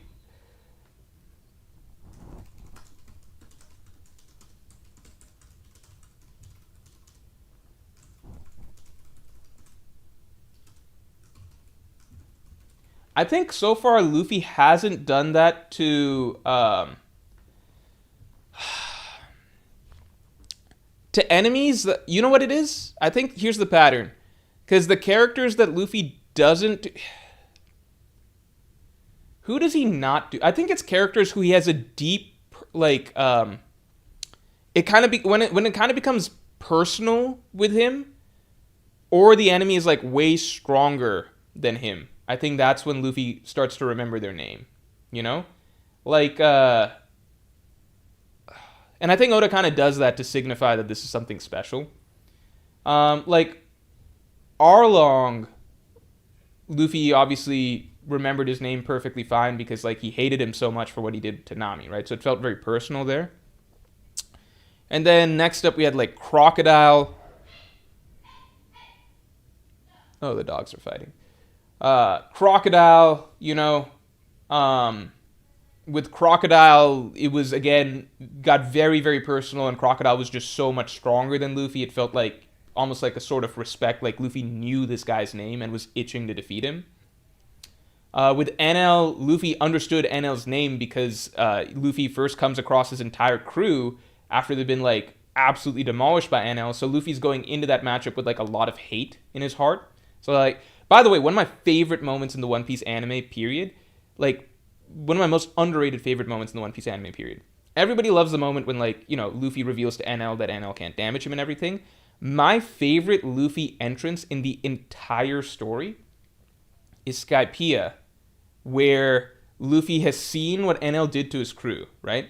And then he just starts charging towards NL. And it's like a full 5-minute sequence or so. It's an extended sequence of, like, cutting back and forth to other characters doing stuff, and Luffy just running, like, furiously the whole time, like, charging through Skypiea. He's, like, running along walls and everything like that. And it seems like Enel, like, nobody can defeat Enel. Enel's, like, about to take off in Maxim and everything like that. Nami's freaking out or whatever. It just feels like all hope is lost. And then you just hear this voice yelling, which is, like, I'm literally gonna, like, I don't know, I can't explain it on stream, like, I'm like actually tearing up just thinking how hyped that makes me. Like just hearing Luffy's voice just echoing out of, like, you don't even see him on screen. You just hear like justice arrive. It's like Luffy just yelling, "NL, what the hell do you think you've done to my crew?" Something along the, like, it depends on the translation, but that's basically what he says. Like, it's just like a really long yell of NL. And then we got a shot of Luffy and he's like, "What the hell do you think you've done to my crew?" And it's just like, holy shit, like, the matchup, it doesn't feel like Luffy should be able to beat him. We don't yet know about the lightning rubber thing or whatever. Enel's already, like, dog-walked every single other character in the arc, but it just feels like he's about to get his ass kicked somehow. And it's just such a cool feel. Like, the whole entrance is so well done. Anyway, that's why Luffy remembers Enel's name, because it made him so mad, right? Big Mom, Kaido, those are like Yonko that Luffy personally wants to defeat. So, like, I think characters that Luffy feels are important for him to defeat. Like, I guess there's characters where it depends on Luffy's level of investment, right? Like, either the villain has done something to really piss him off, like an Arlong where he's going to remember, or NL, right? Or it's a character that Luffy himself has marked out as a goal, like, I want to defeat Crocodile, right? He'd been wanting to do that all the way up to Alabasta. He was looking forward to that, to taking out a Shichibukai. He wants to defeat the Yonko. He wants to take out Kaido and Big Mom. He has these names on his radar, right? But then characters who are more like incidental opponents, like Doflamingo, like, Luffy kind of didn't, like, Doflamingo wasn't really on Luffy's radar. This was someone more that, like, Law was obsessed with. And so Luffy's just like, fuck this Mingo guy or whatever. Like, but Luffy's eyes on the prize. Luffy's eyes on Kaido, So that's why Luffy has a nickname for him. There's not a ton of consistency. Sometimes Luffy remembers the names of characters that you wouldn't expect him to remember. But I think, like, anytime that it's, like, something very personal, Luffy's going to know the character's name. And anytime it's, like, a long-term goal for Luffy, he's going to remember the villain's name. I don't know. Yeah. Yeah.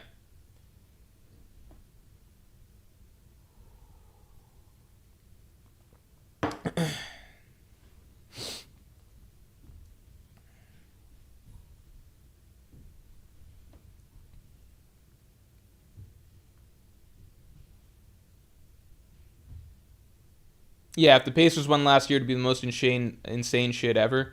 If the Pacers won, people would be saying they won because of injury luck against the Cavs.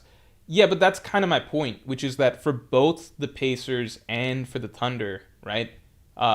Like, for either team to win, like, it required injuries, right? So, like, both ways my argument holds up in the sense that, like, you don't usually just go and win the finals, I don't think the Pacers were better than the Thunder.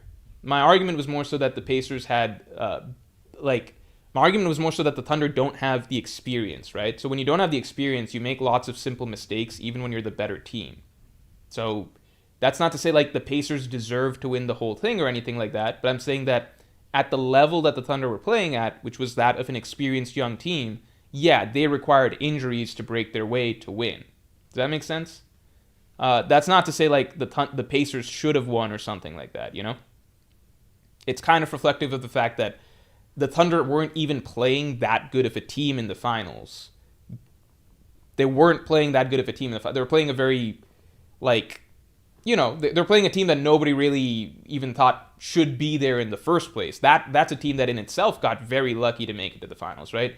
But even against the Pacers, because the Thunder are very young and inexperienced, the Thunder almost lost, and very, very possibly would have lost if not for the Pacers getting injured, right? So, again, my overall argument is that, which is that no matter how good of a team you are, when you're very young and inexperienced, like you have not made a deep playoff run, like this is your first time getting past the second round, it's unlikely, or like those teams usually just don't win the finals, period.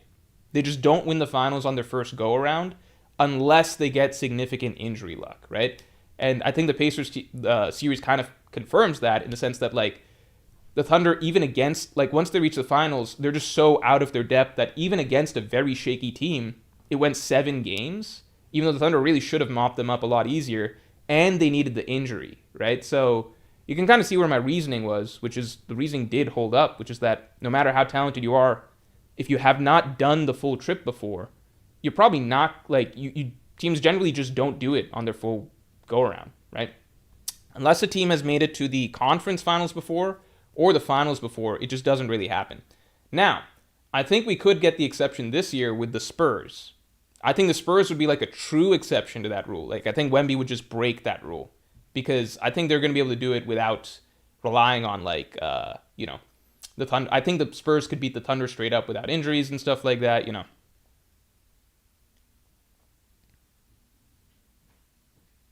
Ender says, Morge tearing up at the thought that One Piece was so good at one point. Man, Luffy's entrance at Skypeo is awesome. Tiptia, thanks to the 2. Prediction, Loki reveals hybrid form while Luffy eats. Oh, Loki getting hybrid form. The thing is, I don't know if Oda's going to reveal Loki's hybrid form just to get his ass beat. But I think it'd be, I don't know. We'll see. I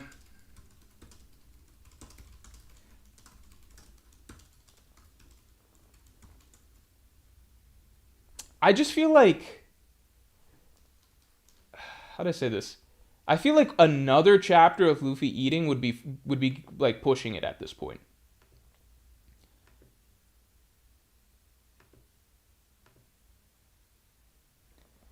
Apple Killer 2308, thanks for the 2. Prediction, Brook helps awaken Gunko. Oh, that could be cool.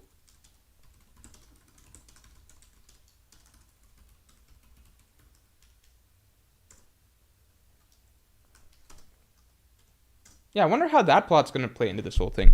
So right now, hold on. I'll hold on. I'll get to the next 2. Here, let me just do a quick breakdown over here.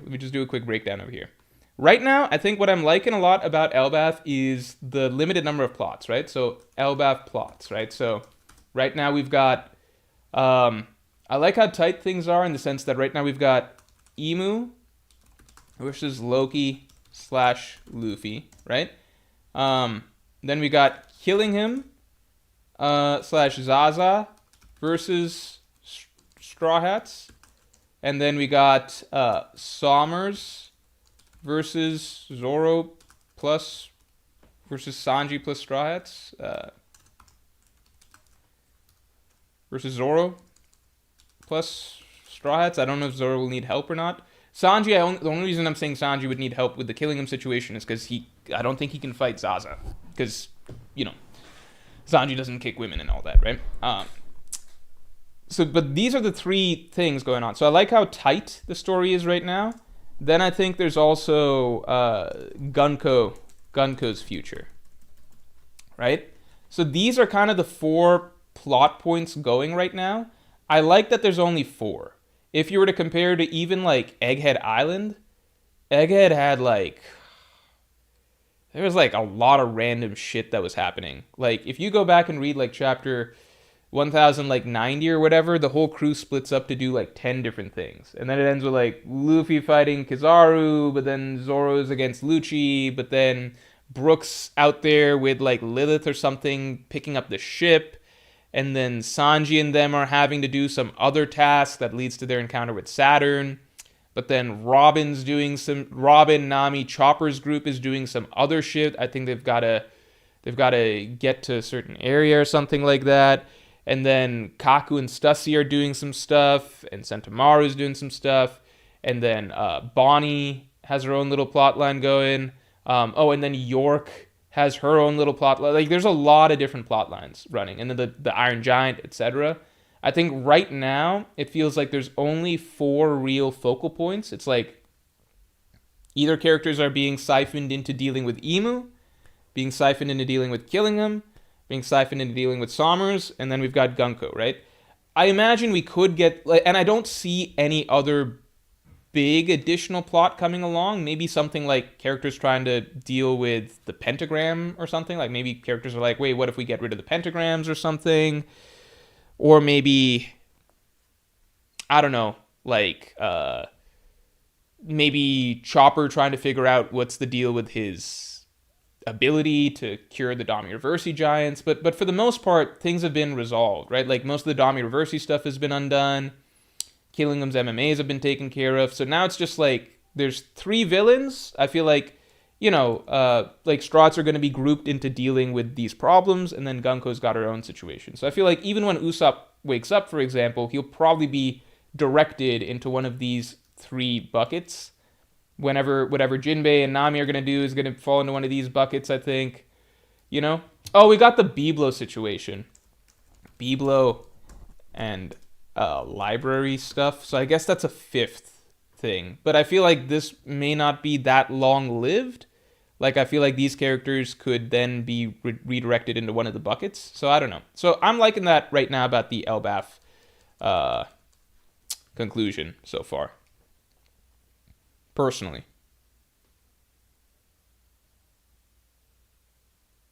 More to do a stream with Shonen Showdown? Who's Shonen Showdown?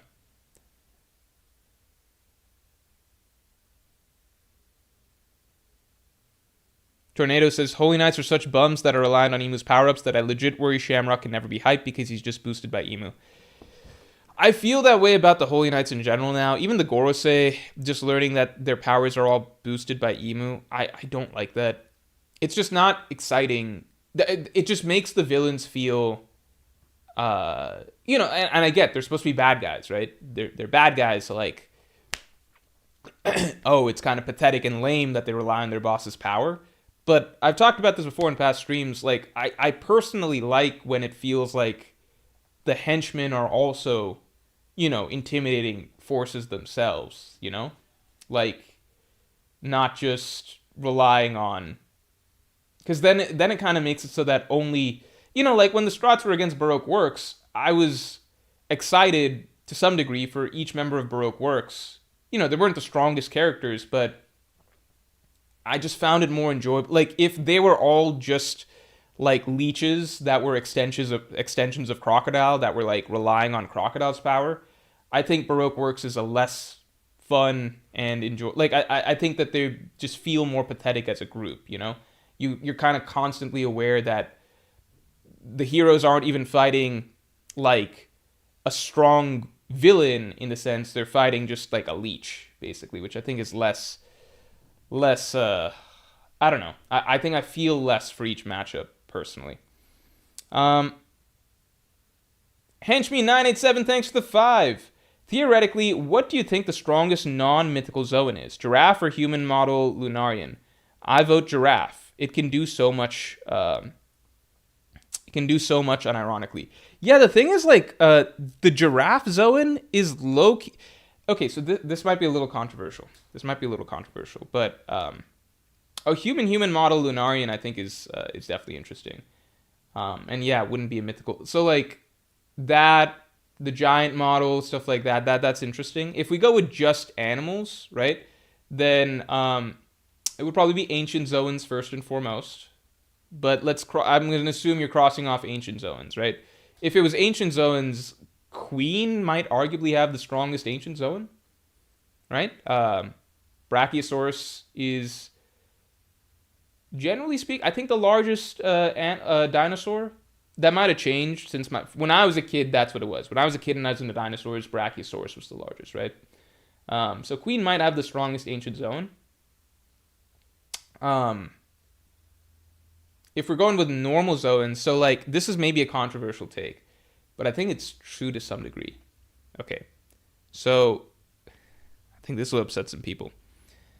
People say that like Kaku and Jaibura are essentially equal, right? Kaku's like tiny bit stronger, but they're by Dariki, right? But they're essentially equal. And therefore, like that means that Zoro and Sanji fought basically equal opponents. I think there is a nuance to this that people don't discuss that much, which is that Kaku's fruit is like way stronger than Jabura's. I feel like that's kind of ignored because it's like, well, they both turn into animals, so it's like the same thing, but it's like, no, it's not really the same thing, is it? Like, giraffe fruit, like, giraffe is legitimate, like, giraffe's a lot fucking stronger than a wolf.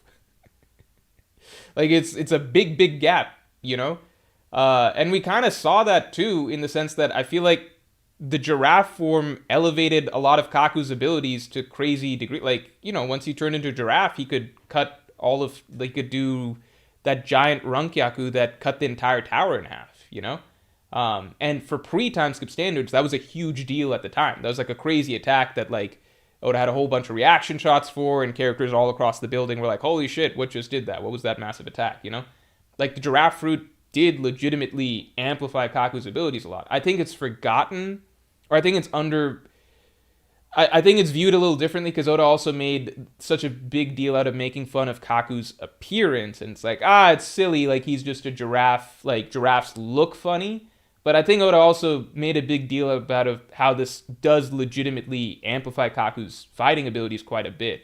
And Doriki doesn't take into account devil fruits. So that's all. I think that's like almost like a taboo thing to say. But I'm just like, the fruit's a lot strong. The giraffe fruit's a lot stronger than Jabura's fruit and a lot stronger than Lucci's fruit. Like, it just is. I don't know, what do you call? Even the gap between Kaku and Lucci is not the same as the gap between Jabura and Lucci, because Kaku's fruit should get him closer to, because Kaku's fruit gives him a bigger boost than Lucci's fruit gives him, I'm just saying, wolf hunts giraffe and eat it, so wolf greater than giraffe. That's the thing. That's not the case. Giraffes, like, if you just fucking look at, like, any video or whatever, you could find videos of giraffes. Giraffes stomp the shit out of fucking lions. Like, they are legitimately, outside of elephants and rhinos, maybe bears, giraffes basically fuck up any other animal.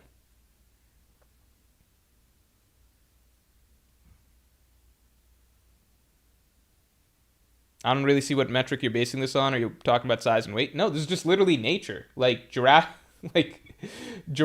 You think lions prey on giraffes? Like in packs or whatever, but no, like literally, like giraffes are fucking gigantic. There's a wolf is like a giraffe to a wolf is like a puppy to a person. You know what I mean?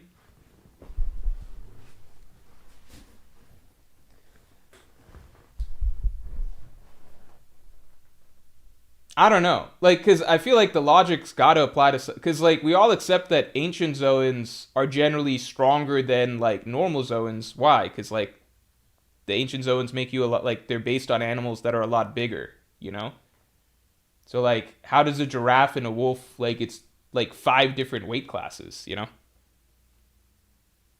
Elephant... Yeah, that's the thing. Elephant Zoan should be strong as fuck. I think that's why Oda kind of avoided including the elephant Zoan and just gave it to... Spandam's sword, because he was like, it's the elephant fruit is basically the strongest normal Zoan that you would have, So I think Oda didn't want to. I think Oda found it badass to give Lucci the leopard fruit, right? Because it fits Lucci like camouflaged assassin killer and everything like that.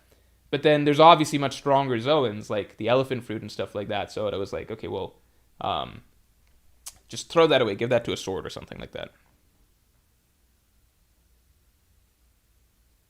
Giraffe is strong in the same way the Brachiosaurus is. Yeah, like the strongest dinosaur isn't an Allosaurus or a T-Rex. It's fucking the the Diplodocus, Brachiosaurus, things like that.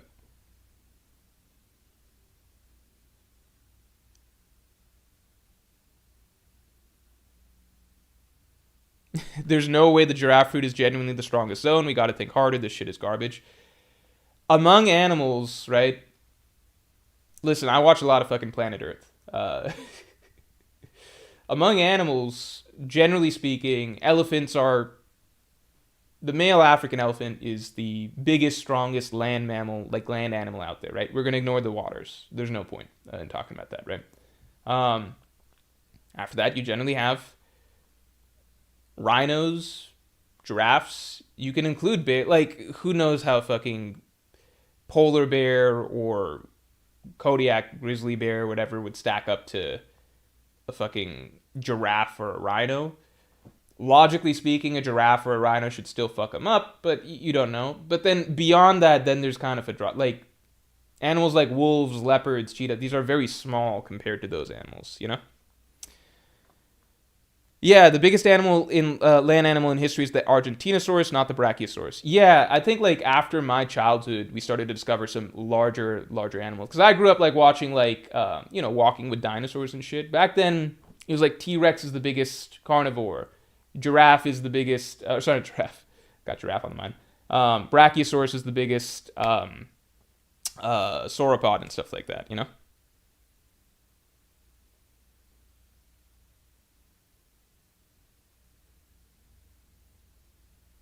Tala says Morge, carnivorous zones were directly hyped up more in that same arc. Citing real-life giraffes as being stronger is akin to how hyping up real-life flames are hotter than magma. Was it stated that carnivorous zones were stronger, or just that they're more vicious or something? I don't remember, because that's two different things. Let's see, carnivorous zones, because that's just kind of the same as real life, right? Carnivores are more vicious versus normal zones.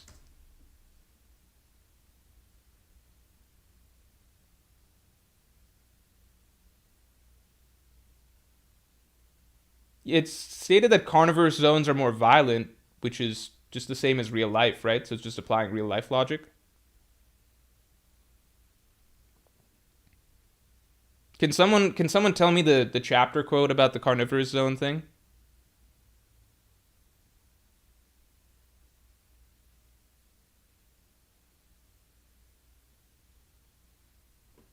Yeah, someone link me the carnivorous zone thing.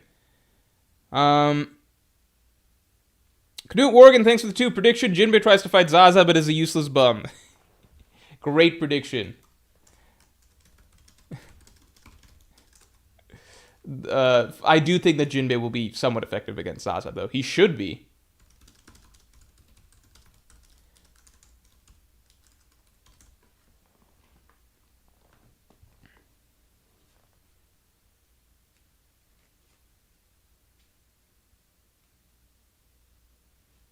Tiptio says, in real life, hippos kill way more people than lions.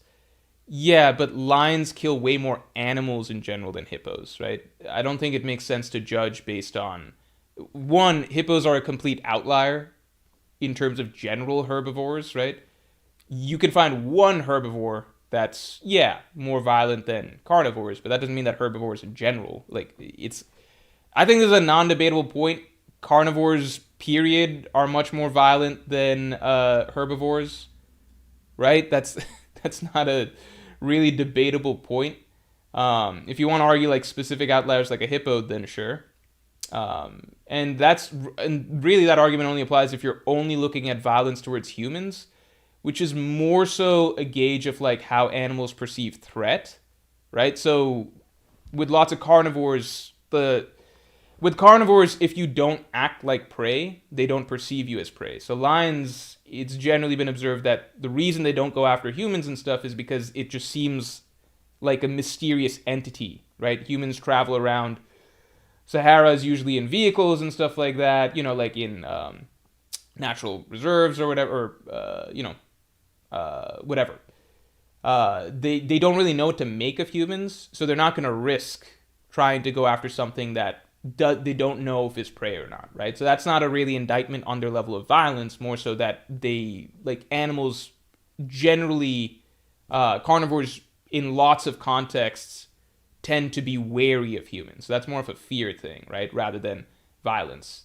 But if you want to look at which animals are more violent, yeah, carnivores kill animals every fucking day or every few days, right?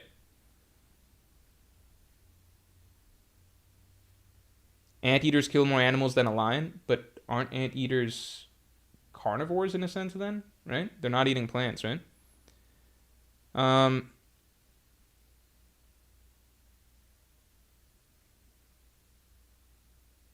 Julian Reed, thanks for the 2. A lynx fruit would be stronger than a horse fruit. I think those are close enough weight classes that like you could debate it.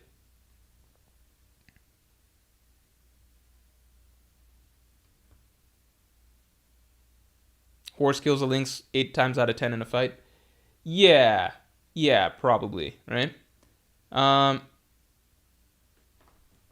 Herbivorous animals are way more violent than people think they are, but they're not killing every day. Like a carnivore literally has to kill for food. There's not a debate here. Like, yeah, you could be like, this wildebeest charged a human or something like that, but a fucking cheetah is eating for, like, killing for breakfast, lunch, and dinner. Obviously not every day, but frequency of kills, yeah, carnivores kill way, way, way more frequently. They kill other animals way more frequently than herbivores do. This is like getting to a point where it's similar to the fucking last week's, this Monday's like binge versus weekly. You guys are just being contrarians for the sake of being contrarians. By definition, carnivores exist. They live by killing, which is very different from herbivores who live by eating plants. That's just by definition. Yeah, herbivores can be violent.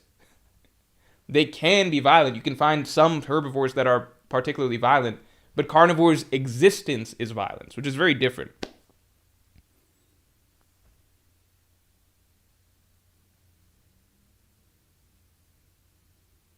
Can somebody find me the quote about carnivore zones being stronger?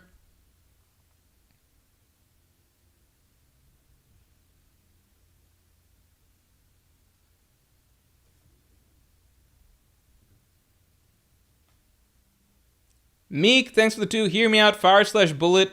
Ant zone is broken. I don't know, because like zoans do seem to change your size, right? So, like the way the giraffe fruit is a lot bigger than the wolf fruit. So I don't know. I don't know about that. I think what we've kind of seen is that like because Pell turns into a bird, but he stays roughly the same size. So I feel like it's something like there's no hard and fast rule, but it seems like it's like if you turn into the creature and the creature is like smaller than a human, you still remain roughly the same size. But if the creature's a lot bigger than a human, like a giraffe, then you get to scale up in size, or like a brachiosaurus or a mammoth and stuff like that.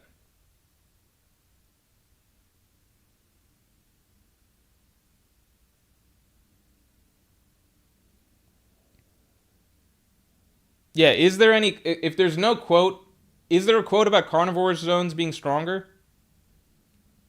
If there is, then I think the Kaku Jabura argument is out the window.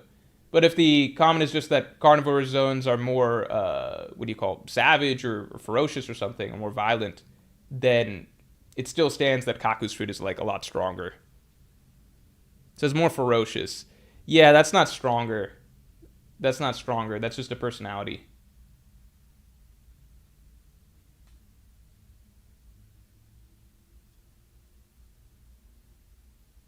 Vishal, thanks for the 2. How will Dragon coming to Elbaf play out? How will Dragon coming to Elbaf play out? I don't think Dragon's coming to Elbaf. Tiptio says, ain't that early Viz translations? Yeah, if we have an alternative, then definitely just point me to that. I will walk this back if it says that carnivorous zones are stronger than, herbivore zones. I'm just saying straight up, like comparing fruit to fruit on paper, giraffe fruit is a shit ton stronger than a than a wolf fruit, right? Julian Reed, thanks to 5. Smallest wildcat devil fruit would be better than even a wildebeest or moose. You get claws and sharp bite, agility, night vision compared to what? Strong legs. I mean, we haven't seen like a wildebeest or moose zone, but you probably get a lot bigger and stronger, right? I guess the closest would be Dalton. But I mean, like the simple point of comparison again is just we're comparing to the giraffe fruit, right?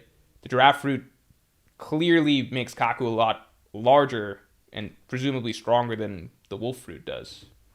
I mean, it's kind of established over and over in the fight itself that the giraffe fruit is now giving Kaku a lot of advantages that are enhancing his abilities. Like, he can't do something like Amane Dachi without the fruit. Meek says, Stephen Paul has posted all his translations for Chapter 1 time skip before he joined Viz. Yeah, please send me the link. Narakami says, it's 349 and he's not talking about carnivores. He's talking about Zoans versus other Logia and Paramecia. Now I'm hearing so many things. Now it's not even hyping up carnivores versus herbivores.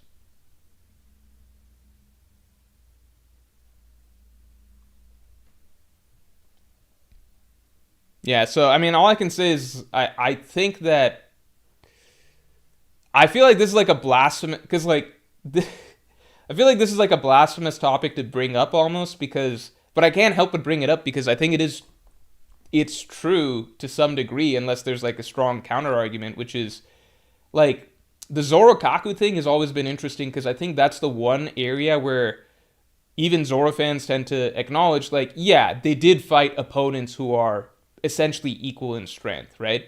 And I think that's something that Zoro fans do acknowledge. In fact, Zoro fans like try to look past that and be like, whatever. But I think something that's not talked about, which I think should be talked about, is that Dairiki doesn't include fruits, and Kaku's fruit is a lot better than Jabura's fruit, you know? It's a lot stronger.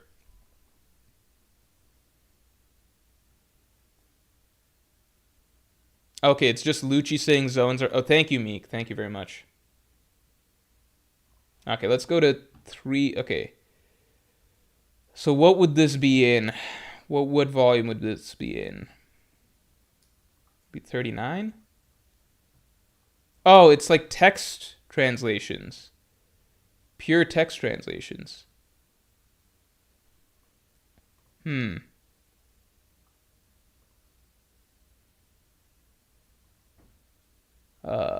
Okay, let me check volume like 36. Maybe it's there. Okay, volume 37. Okay, chapter 349.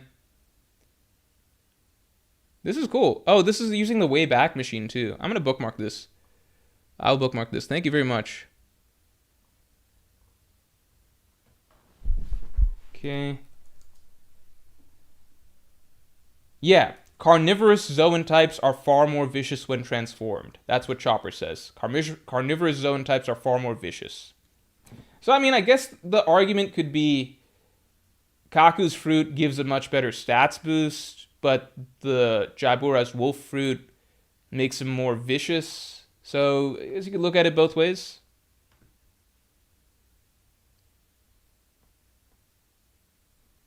Sean Easton, thanks for the 5. Correction, herbivores are more violent. Carnivores can't afford to take much damage when hunting, so they are like assassins. Herbivores fight to the death. That's not what...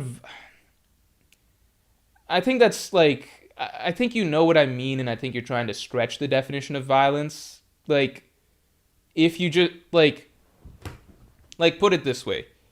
If I told you that, you know, I... like... murdered 10 people, you know, over this last week, but, you know, I did it all with a knife. I snuck up and just stabbed them. And then you told me, like, well, I got in a fist fight in a parking lot.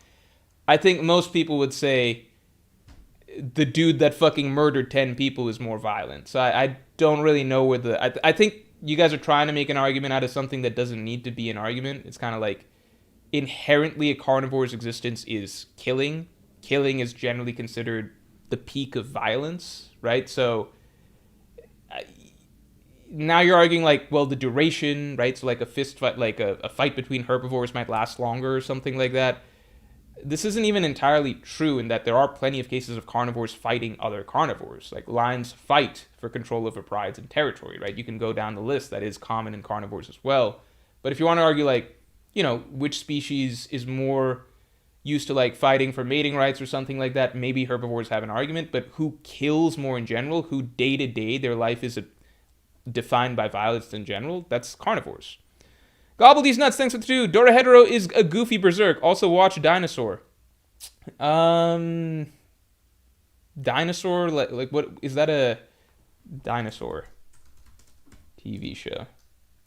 What's Dinosaur? It's a comedy drama? Scottish comedy drama? I don't know if this is what you're referring to. Dorohedoro. I'll look into Dorohedoro. I've heard good things. Still got to read Kingdom next.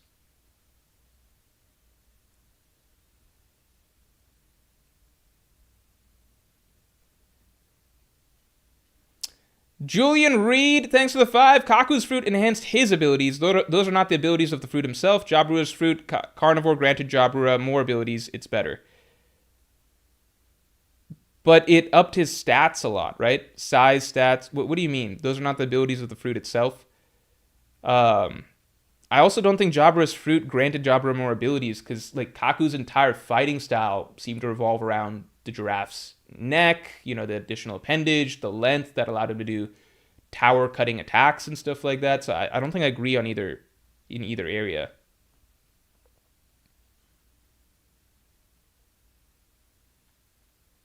Anime straight fights, his Jabra had way more experience with this fruit. He was an expert at using it. Yeah, I think that's the better argument for it balancing out, which is like Kaku still seemed to be getting the hang of using the giraffe fruit, and it seemed like he was inventing abilities on the spot. So I think that's where it balances out in the sense that like their Darakis obviously like about essentially equal, right? Like you're splitting hairs if you're like one stronger than the other, right? Kaku gets the much stronger fruit that allows him to do way crazier attacks like the Amanidachi. But at the same time, Kaku's kind of a noob with his fruit, whereas Jabura's got the experience. So, like, I think that's where it can even out. And you could make the argument that they're still equal despite the disparity in fruit strength.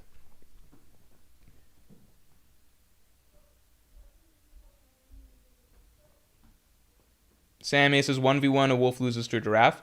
I think people really don't understand how to... 1v1 a lion loses to a giraffe. Like there's a big gap. Like literally it takes packs of lions to even attempt to hunt a giraffe. I think people might be viewing this as like a strange take by me that Kaku's fruit is a lot stronger than Jabura's, maybe just because of lack of knowledge of giraffes. Like here, I think that might be the case. Like, it's not really... like, a giraffe is not really... I don't even know how to explain. It's closer to a cat trying to fight a horse, right? Than anything else. And a wolf versus a giraffe would be like, I don't know, a puppy trying to fight a horse, Like, it's just, they're different... how do I put this? A giraffe is closer to a dinosaur than it is to a wolf. Does that make sense? It's closer to Kaku having... Like, Kaku is essentially at the closest you can be to having, like, an ancient Zoan without having an ancient Zoan. Except for the elephant fruit, stuff like that, So I think maybe that's where some of the confusion lies. Like, to me, it's just obvious that a giraffe is, like, a lot stronger of a Zoan fruit to get than a wolf fruit, but maybe it's just a lack of general knowledge or something.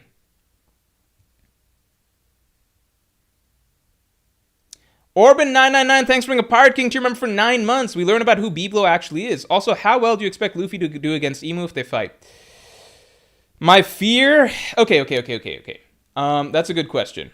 Here, first let me put your prediction. I think we already have one about Biblo. Biblo. Where's the Biblo prediction? I swear there's already a Biblo prediction. No, oh no, we learn about who Biblo actually is. Uh okay, I'll still put it. We learn about who Biblo actually is. Orban 999. How well do I expect Luffy to do against Emu if they fight?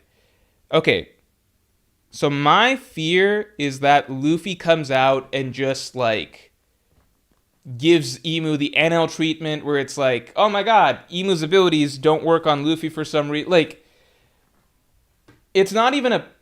It's so many things, right? Like, one, it just wouldn't make sense for Luffy to come out and just do phenomenal against Emu. Because just last arc, right? Just last arc, we saw Luffy couldn't even do jack shit against Warcury, right? Luffy literally had to run away from Warcury. I will give Luffy the benefit of the doubt that, like, if he really put his mind to it and was, like, really treating it like the Kaido fight, that he could have figured out some way to damage Warcury by the end of it. But we already saw last chapter, or last arc, that, like, okay, Luffy versus Kizaru, that's still, like, a challenging matchup for Luffy, you know?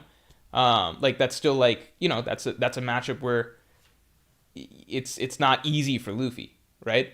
Luffy versus Warcury, Emu's subordinate, Luffy can't really even damage that guy from what we saw, right? From what we saw last arc, Luffy should not be able to do jack shit against Emu here. Like, seriously, like, he should not be successful. Like, you can say that's me being too hung up on power scaling and stuff, but it has to matter to some degree, right? Like, this is, like, what's the point in establishing threat and everything like that if Luffy could just, like, magically show up and start beating Emu's ass when, like, you know, we saw that even against Kaido, Luffy hadn't, like, clearly surpassed Kaido or anything like that. We haven't seen Luffy, like, definitively get the better of someone like Kizaru or Warcury. So to just jump to Luffy, like, doing really well against Emu would not make any sense. And it would really throw off just the sense of, like, threat. Like, what are we supposed to take in One Piece as, like, actually establishing the threat and challenge and stakes of a given scenario if, like, Oda on a dime can just be like, oh, you know what, actually Luffy can just beat this character. You know, it would just be kind of bizarre. So my hope is that Luffy doesn't do well against Emu. We already saw historically, like, we kind of went back through this, and historically, when Oda has Luffy fight a villain for the first time that is supposed to be a really strong villain, Oda generally has Luffy lose the first time around, right? When it's supposed to be, like, a really strong villain, like Crocodile, a couple losses, Lucci, first time loss, you know, obviously, like, Doflamingo, Kaido, etc., right? But there are cases where Oda has Luffy go up against a villain, and he makes it more of a draw, or have Luffy kind of even get the better of the villain, but the villain just, like, gets away, like Enel, you know? What else? Moria, you know? Luffy kind of, like, Moria just started to start running away and stuff like that in their first round.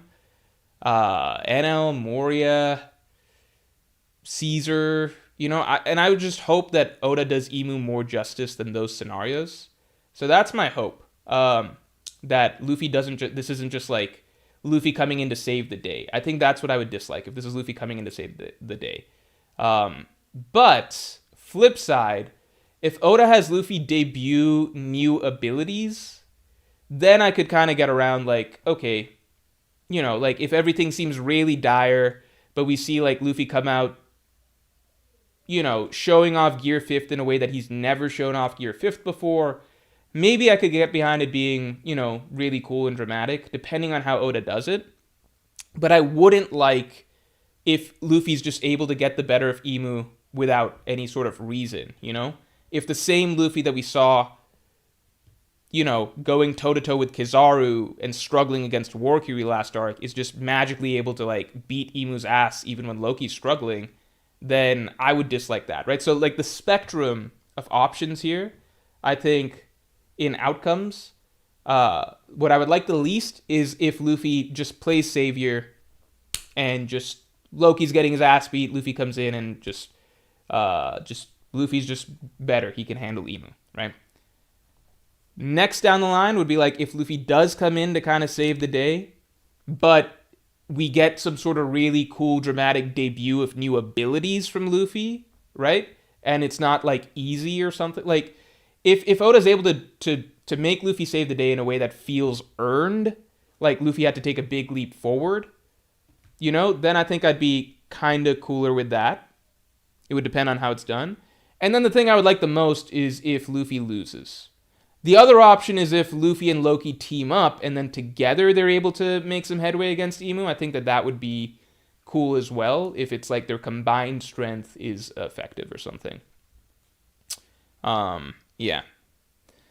D-Man XIIX, thanks for the 10. Something that isn't talked about is how Zoro defeating Mr. One was technically more impressive than Luffy defeating Crocodile. I don't really agree with that, so I'm not going to get into that too much. Yeah, if this is Luffy getting a Haki Bloom, or Luffy like debut, like if Luffy comes in with like Bajarungun Gatling or something like that, and it's like, okay, this was like an opportunity for Luffy to take a step forward, then I might be more on board, Luffy unlocks Gear Ace using the Mother Flame. That'd be funny. Okay. Henchme987, thanks for the 2. Do a collab with Tearzu Morge, this is peak. I've seen a couple of Tearzu's videos, but I think I've skimmed them. But I don't think I ever watched them in detail. I think it's more likely for an inconclusive draw because of Imu's time limit. Yeah, they're really stressing Imu's time limit. There's 3 ways that an inconclusive draw could look like, though, right? One is like they're triumphantly like giving Imu kind of a beatdown. They're triumphantly kind of giving Imu a beatdown, and then Imu gets sent back home, right? 2 is they're able, like, it's genuinely kind of like a back and forth draw. Or like they're holding out, so there's still like a lot of tension, but they're just about holding out against Imu, and then Imu gets sent back home.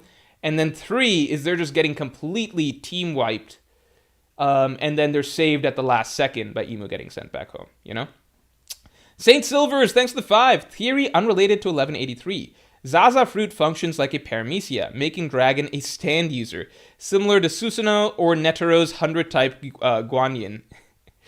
That would be cool. That would be really cool. Really interesting. Making Dragon a stand user. So, like, it shows up behind you rather than, like, Dragon himself actually fighting.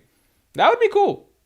Susanoo is an armor around you, but I get the Netero reference. That makes sense.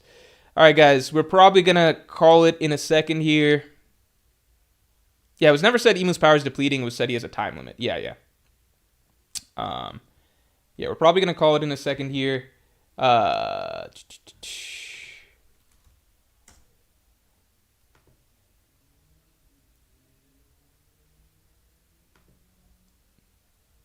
I do want to show you guys something you all may have missed, which is the stickers. I think a lot of people got focused on the new posters that we're promoting, but the real thing that we've got this month is the stickers. So I think we've got genuinely a fucking awesome lineup of stickers. This shit is hilarious. We got a Ragnar sticker over here. We've got cracking open a cold one, my personal favorite. Gone fishing. Seeking good sleep but still scrolling. And then we've got a lot of really good art that's been turned into stickers. So we've got a lot of different sheets of stickers. They're really funny. Genuinely, I think a lot of these are really fun and creative. So the artist came up with a lot of really good ideas. I definitely think that these are worth checking out. Even if you don't want to purchase a sticker or anything like that, that's totally understandable. But genuinely, the artist put a lot of time into coming up with these. So these are, I think, my personal favorite sort of new little project that we've done in quite some time. So just check them out on the site. I'll leave the link. But these are really, like, a lot of these are really funny. A lot of these are really good little puns from every, like, a ton of arcs throughout the story and a ton of islands. So definitely check these out. And a lot of them just have really good art that you can have as stickers in general as well. So I'll drop you guys the link But yeah, just browse. These are funny.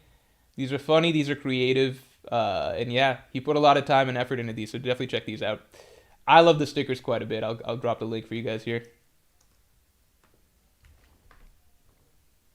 And we got a really good deal. If you want to get the sticker sheets, you can buy 2 sticker sheets, get another 2 free.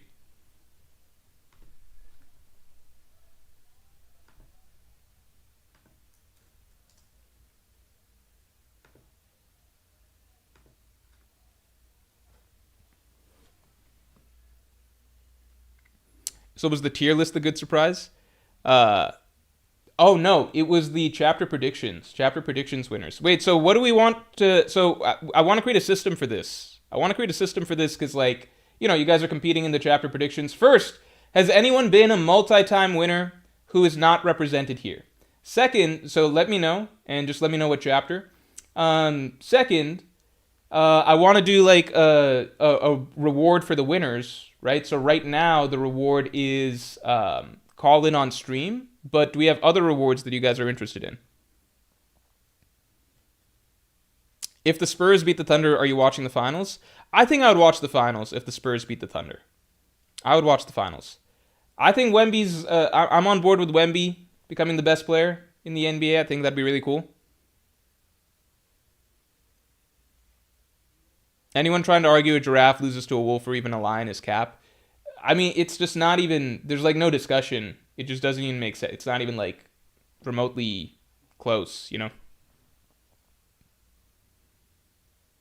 More do the One Piece still before stream ends, please.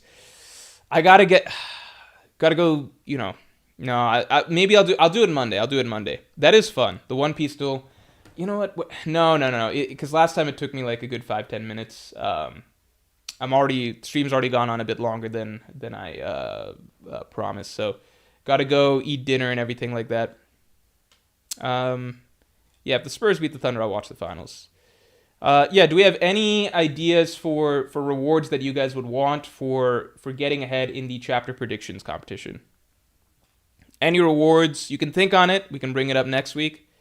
I'll remind me next time, and I will try making the One Piece duel, because I had fun doing it. I'll try making it a regular part of streams. All right, if we've got no solid ideas on this, that is okay. Just let me know. You guys think on what we want to do for chapter predictions winners in the future. At the moment, we'll say call in on stream is the reward. And we'll do a rolling sort of like every X months. We have, chapter prediction winners. Like whoever got the most chapter predictions correct in a span of X months gets the reward at the end. So you guys think on what you want. And yeah, with that, I will talk to you all later. Thanks for tuning in. Definitely check out the stickers on the site. They're just fun.